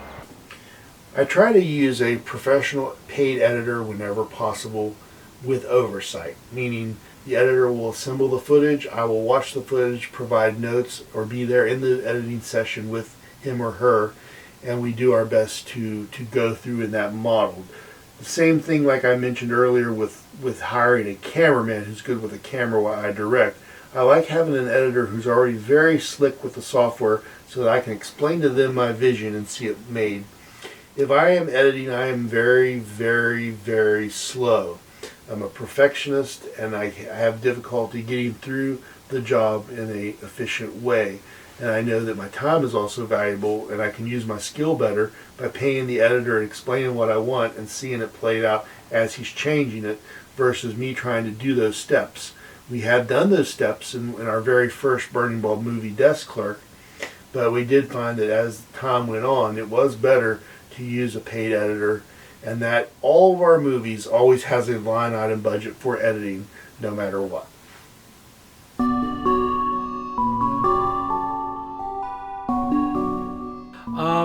I use a combination of the Adobe Pro and the Filmora editing process.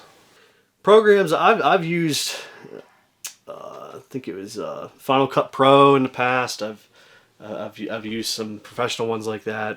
Premiere. I've used lesser ones. I think I used Coral Studio or something in the past. As far as CGI, really the only CGI that I've used in a film was green screen. I don't know if you consider that CGI, but digital effects, I guess.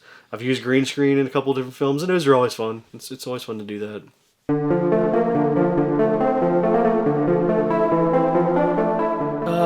Usually royalty-free music, but I'm going to be working with the composer David Rodella. So he's going to be working on the scores for my upcoming films, which is Touch Me Not, Lock Up Your Daughters, Legend of Polecat Hollow, and Pazzo, especially Pazzo. Pazzo and Lock Up Your Daughters are going to be the ones that he's actually going to be working on the score. I've never purchased any music rights for any films. I've usually go and find something I like off of a royalty site and use that. You just got to be careful with what you do and how you do it so you don't get in trouble. As far as sound and stuff, to me, sound is one of the most painful things when it comes to filming. There's always an issue with a mic. There's always an issue with background noise. Just, if you're a filmmaker, you know what I'm talking about. There's always an issue, and when you go into the editing room, you have to mess with sound and sync things up, and especially if you're adding music or sound effects, it's a pain in the ass. But you just work with what you got, really. For future stuff, I hope I get somebody to score it. Like I said, I usually find something that I like online and utilize some of those songs. But at some point, I'm sure once I make a film and put some money into, maybe, I'll have somebody score it if I can, Most likely royalty-free music because, again, we be broke most of the time. Will England is a good friend of mine. He has done all my films, the sound effects, the sound, and he scored pretty much all my films. He scored all my films. Yes, what I usually do is use a subscription service such as Storyblocks. There's several out there, and we try to use the collection of music they have. It's a very reasonable price. I think at the time of this taping, it's approximately $150 for a 1-year subscription. So that means if your production year occurs during that year, you can use from their song library. So that's a very good option. Usually if we do use custom music, it's not the entire film. It's usually one song where we'll hire a composer to score something. In our movie Godsend, we had a Nashville recording artists do the cover song that Richard Bottles wrote, so we could have something to play in the credits. And we tried to, in My Uncle John is a Zombie, Solon Sangaris scored over half of that soundtrack, so those were original songs. And so it depends on the type of movie we have and who we have access to at the time and what level that we can get at their songs.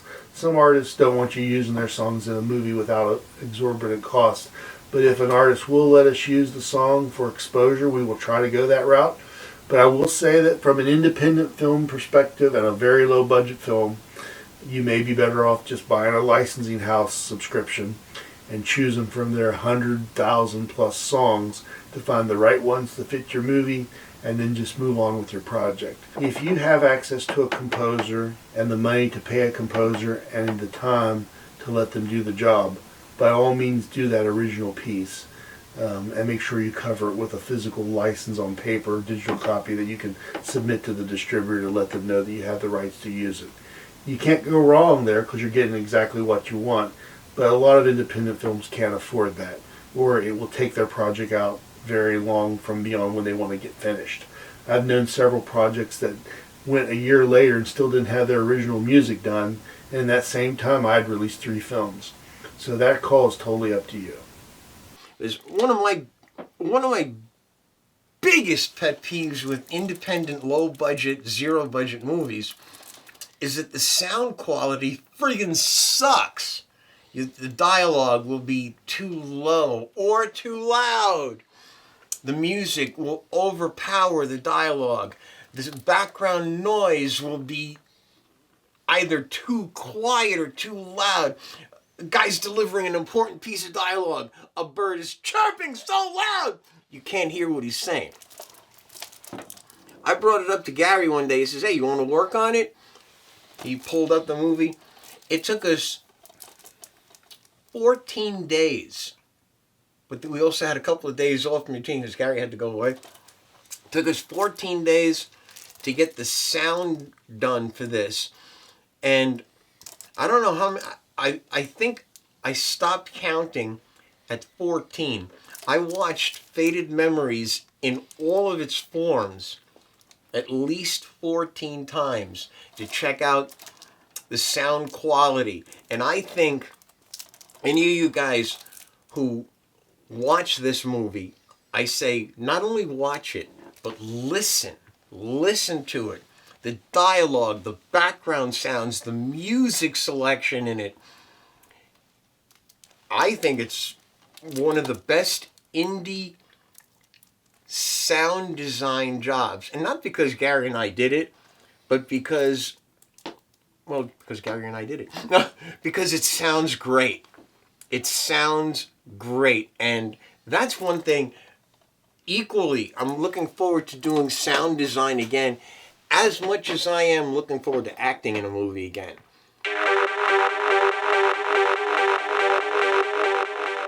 The combination of DVD and streaming. I've only actually started doing that.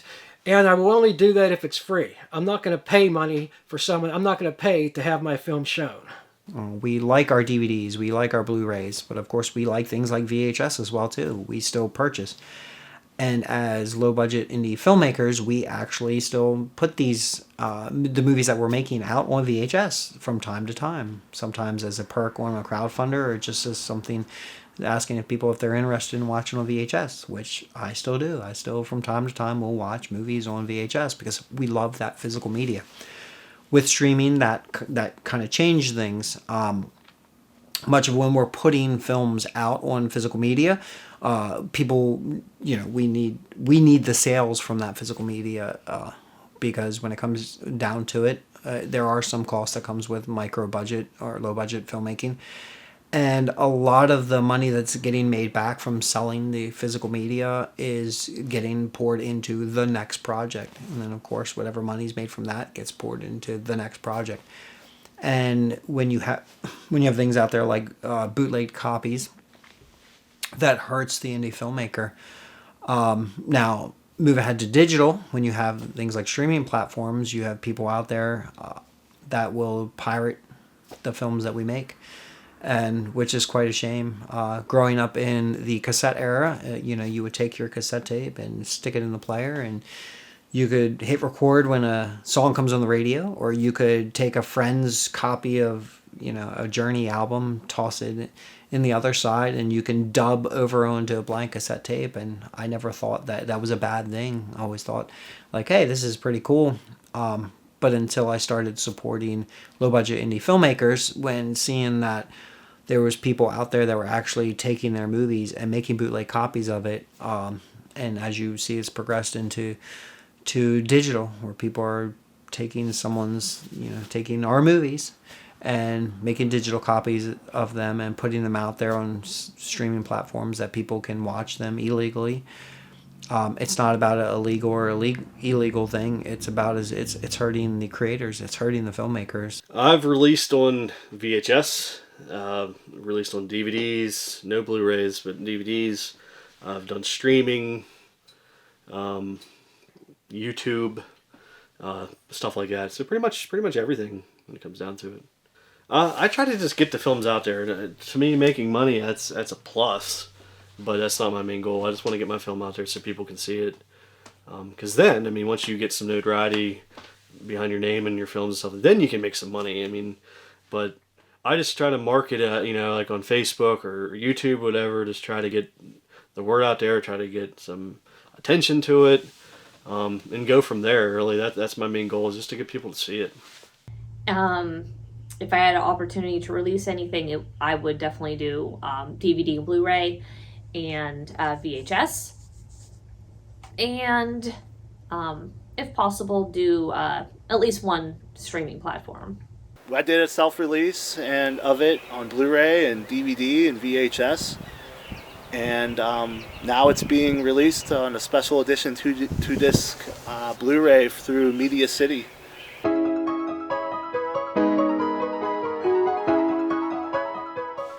To actually get your film out there and get it noticed, it's becoming a little harder because the market's become flooded.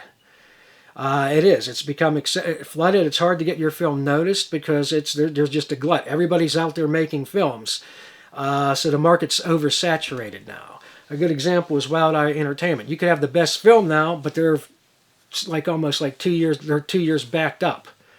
So they have their release schedule is now backed up almost. Well, it's getting now almost close to 3 years. So they have their everything scheduled to be released up until 2024. So you could have the greatest film, but their release schedule is already booked up now until the beginning of 2024. So that shows you how much the market is just oversaturated. I've never spent anything on marketing, really, to be honest. I've never spent a dime on anything. It's just one good thing about social media is you can promote your stuff for free. So that's usually what I do. I'll make posts about it, hoping that people look at it, watch a trailer or whatever.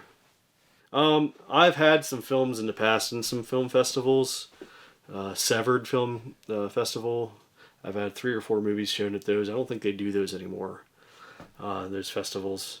I did submit one to New York Film Festival 12, 15 years ago. I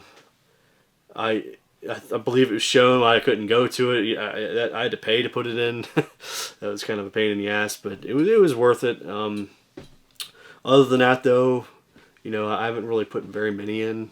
Just a handful. Conventions are good if you can go find a table, and promote your own stuff. I've never done it, but I know I've had some releases by a couple of guys that have went to conventions and they sell the DVDs or whatever. So it's always good, obviously. I mean, you get it there and people can see it in person and grab a copy if they can. So yeah, conventions are fun. I think a good way to market a film and make sure people are seeing it is online ads, word of mouth, attending conventions, and just really hustling and getting the name out there for your film. I think that's something to whenever you are creating a marketing plan, that you need to look at what the pricings are going to be for your ideas and then come up with a budget. at this time, I don't have a budget number. I think film festivals are definitely a good way to get your film out there. The people that attend those, they're there because they love indie filming, and what better way to, share your product is in festivals. I think that's a good way to, like I said, kind of hustle and talk one-on-one with potential customers, and at least get people to look at the product. And it's not about money at all for me. I never break even on a film, and nor do I try. It is nice to get paid and compensated for your work, and that's why I won't go through some film companies, because I think that right now is a trend with the film companies saying hey, we're putting out your film, but we're not going to pay you. Just be happy we're putting out your film, and I think that's fucking bullshit. An artist and their crew should be paid for their work, especially if a company is distributing it. Just don't go out there and I'm not going to have somebody make money on my films and not compensate me. I mean, I'd rather somebody upload it on a torrent site and watch it for free than somebody make money on it or post it on YouTube. Now, one part of that question was marketing. I'm about to give you a formula that I learned as a distributor that most people do not know or will tell you. If you make an independent movie and you are lucky enough to be offered a distribution deal, most of the distributors out there will say, we will market your film, and a lot of independent filmmakers will take that thinking that marketing will be covered. The definition of marketing in the distributors' minds is taking their time to get it into the channels such as Tubi and to Hulu, and to get them onto the Redbox and get them into Walmart.com, etc. That is their definition of marketing, the act of taking it to those channels through their resources or their back channels to get them placed. The filmmaker, however, hears marketing in the idea of Hollywood marketing, which is billboards being placed, social media ads being spent, and all over the place seeing their film everywhere, so it's in the conscious of everybody doing whatever they do. It's on the radio, etc., so that they will get their film with as much exposure as possible. That is not the case, and I have to say that loudly and with emphasis. There are two different perceptions of marketing. Hollywood marketing, what the studios do, is they spend 9-to-1 on every movie they make. So let's look at that. If they are making a $1 million movie, they are spending $100,000 to shoot it and $900,000 to market it.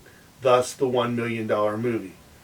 With this $1 million movie, they expect to make a 3-to-1 return. So they are going to spend $1 million to get back $3 million, and that will be their definition of a successful movie. They use distributors too. The distributors do their marketing like I just described. They take Hollywood movie, they place it on networks. It has been placed and they have done their job. Hollywood's marketing, the studio marketing, kicks in to get the customers and the public mindset into buying the movie and driving the movie there. So I say that to independent filmmakers who wonder why they turn their films over to distributors and then all of a sudden it may sell a few to their friends, but they're not getting any money. Well, that's because they did their part placing it, but they're expecting you, the studio, to have also spent 9-to-1 on your marketing. So if you're making a $10,000 movie, they're expecting $90,000 of advertising so that you can get your $300,000 return. So if a filmmaker doesn't have that, which most independent films don't, we ourselves have to rely on our own networking, our social media, our showing up at conventions, entering a bunch of film festivals, and actually attending the film festivals, networking with people, passing out cards with download links, etc. That was one of the reasons I even got into distribution myself, was that people just simply needed to know that. I made a model up where it was an 80-20 split. Filmmaker gets 80% of whatever we get, and we get 20 with no expenses. And that's regular distributors don't do that. They embed expenses because they have an office, they have to go to the Cannes Film Festival, they have to go to the AFM, and they appear to be doing great work for your film. But in the end, it's already having the relationships where they can ingest them to these stations, and then the stations will play them. But whether or not your film gets the traffic is still up to you. The distributor does not push that traffic. The distributor gets it to the networks. So understanding that at the beginning, and if I can help any independent filmmaker that way, at least know that, because that may help prevent you from having a bad deal with some distributor, that even if they do their job, you still might not get paid because they take expenses out to do the job of placing the film.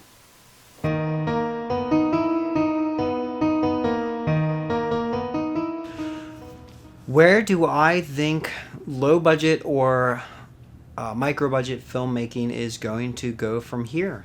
The future of it.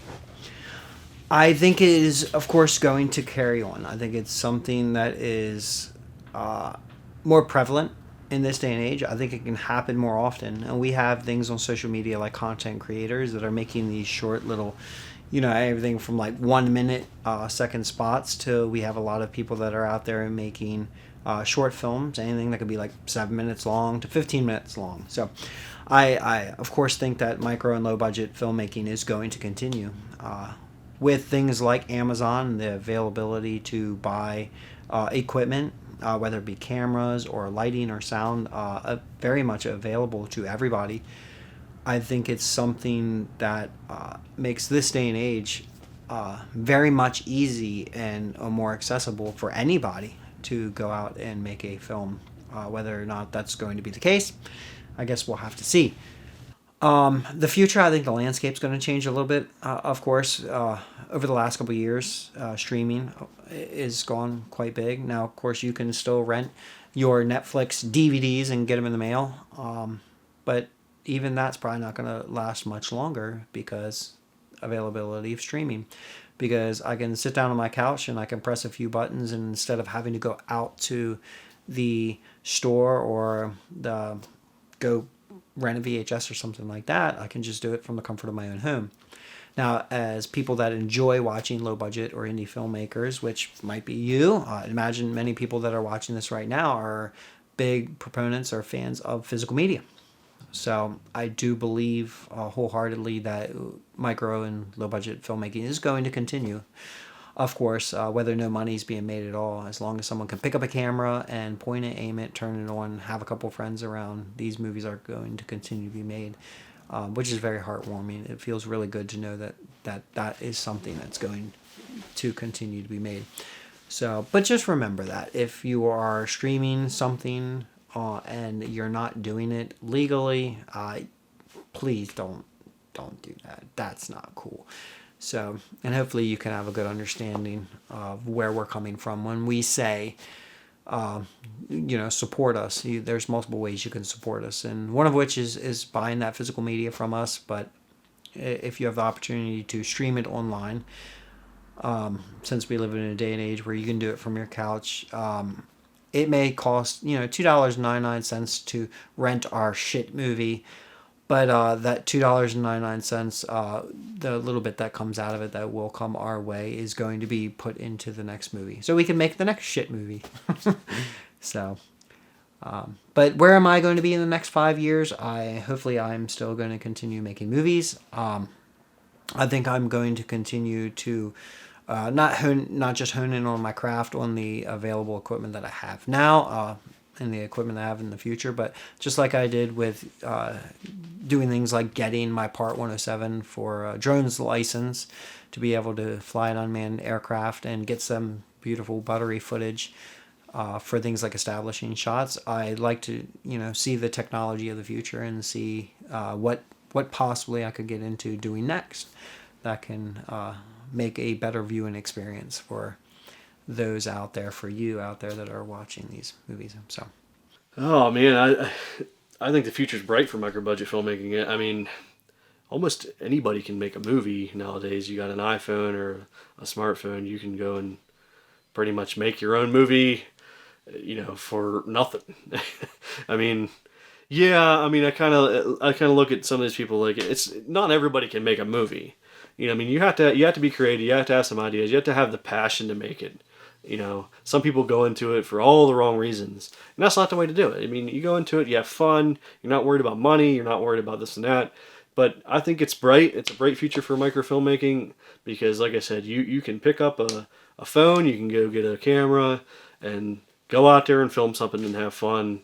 And it's so much easier these days to do it because you can put it online, get people to watch it. It's just it's these days are pretty good, I think, for that. The future of micro budget filming is actually going to be easier as time goes on.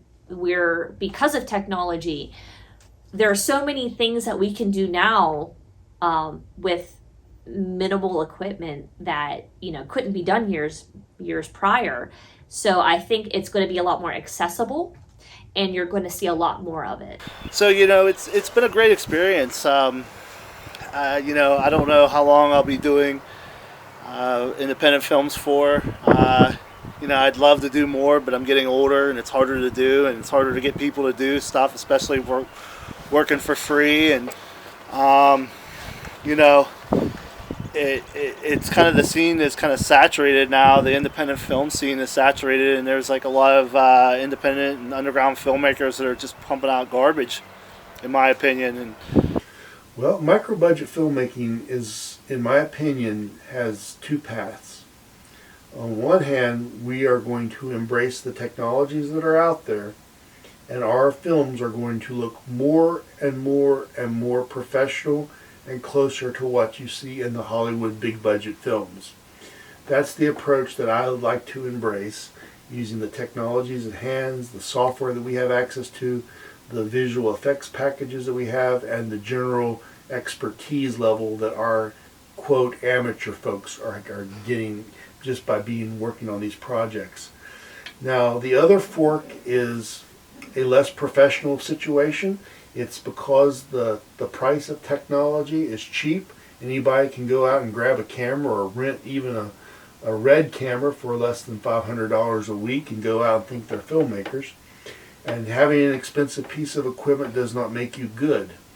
So I think you will start seeing a glut of content made by unprofessional filmmakers who do not honor the craft.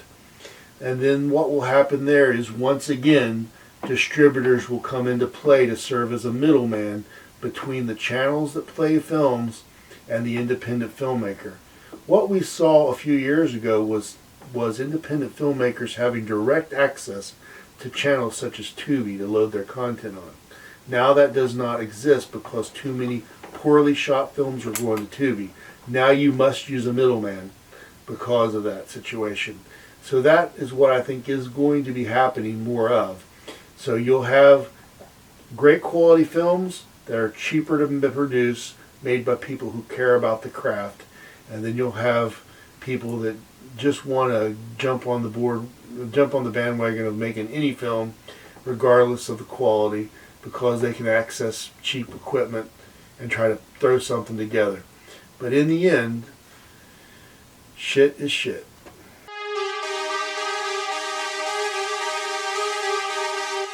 Sure, it's to me it is a hobby. I'm not making really any money off this.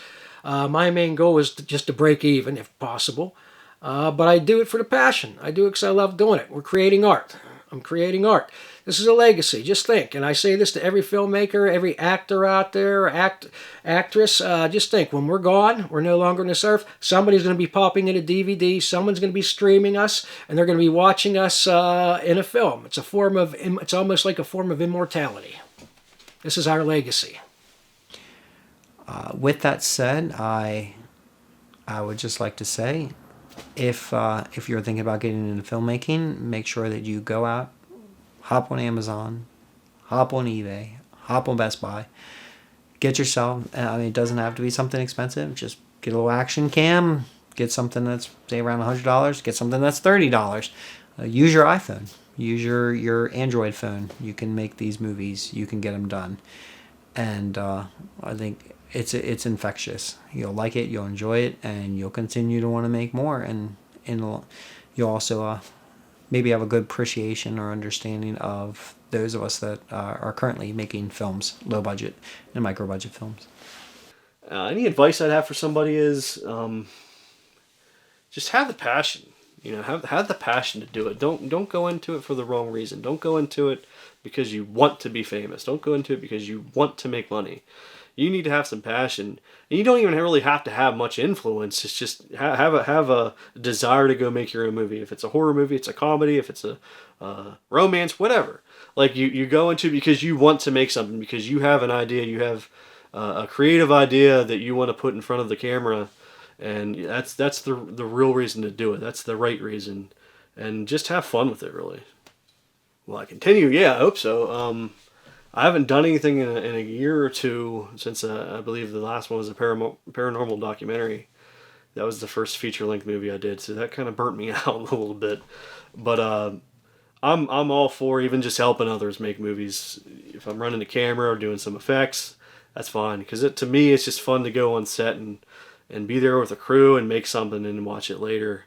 As far as any future plans I have for myself, for my own movies, I have some ideas, but nothing concrete, nothing, I have planned for next week or anything. So it's just kind of go with the flow and see how everything goes. I'd like to be in 5 years. Oh man, I'd love to be in a mansion. No, I just, hey, I'd be happy in 5 years if I'm still doing the same thing and having fun with friends making films. Don't be afraid to start small with what you know, with who you know, to get practice on, the whole process of the filming, of the editing, of the effects, of casting. Don't bite off more than you can chew. And once you get a feel for it, then, make your next project a little bigger. But definitely don't be afraid to start small, even if it's something as simple as a short. I've mentioned that I have not got to direct or create or bring my ideas to life yet. But I have full intentions on doing so and continuing to do so. I think in 5 years, I would like to, again, continue. I'd like to have some more projects under my belt, but with that, at least bringing one of my ideas to life. So that would be directing it and putting it out there. You definitely surround yourself with a crew that shares your same vision and your ideas. And that's the best advice I could give people if they ever want to make a film. Just go out and do it and find people that share the same passion as you do, people that like the same kind of films that you do, and go out and do something. Write a script or come up with an idea and just go out and shoot. I think that it's worth your time reading about professional filmmaking, reading about editing. Don't just go on YouTube and watch a few videos, but there are actual books out there and look at their ratings to see how many reviews that they've had. But there are quality books on editing and filmmaking. And the reason I'm saying editing a few times here is to drive home the point. Maybe you start from the editing side of things first to see what they expect. Because one of the pieces I found when studying editing was that the human eye sees so many different things every second. They see hundreds of things.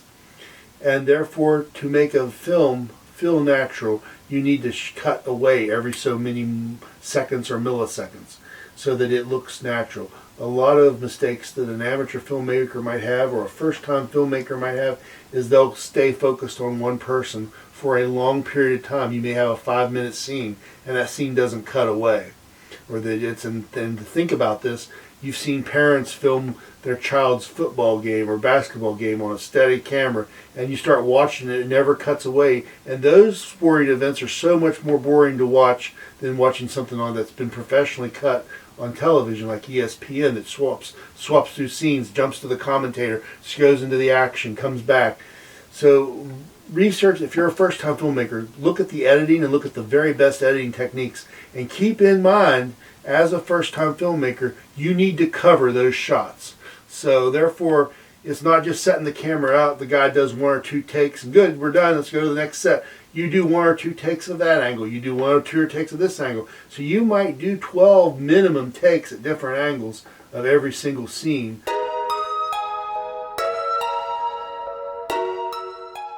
Well, there you have it. That's the end.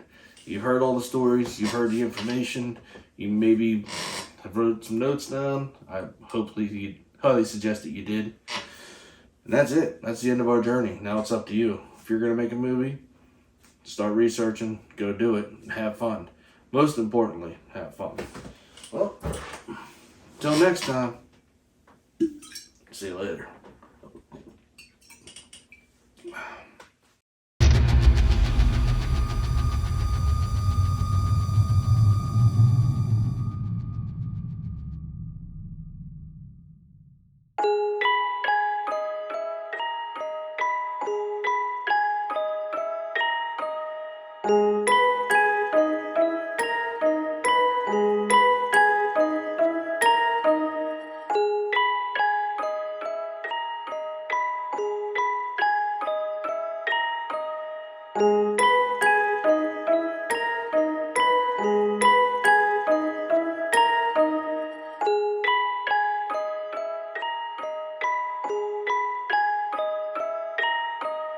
Thank you.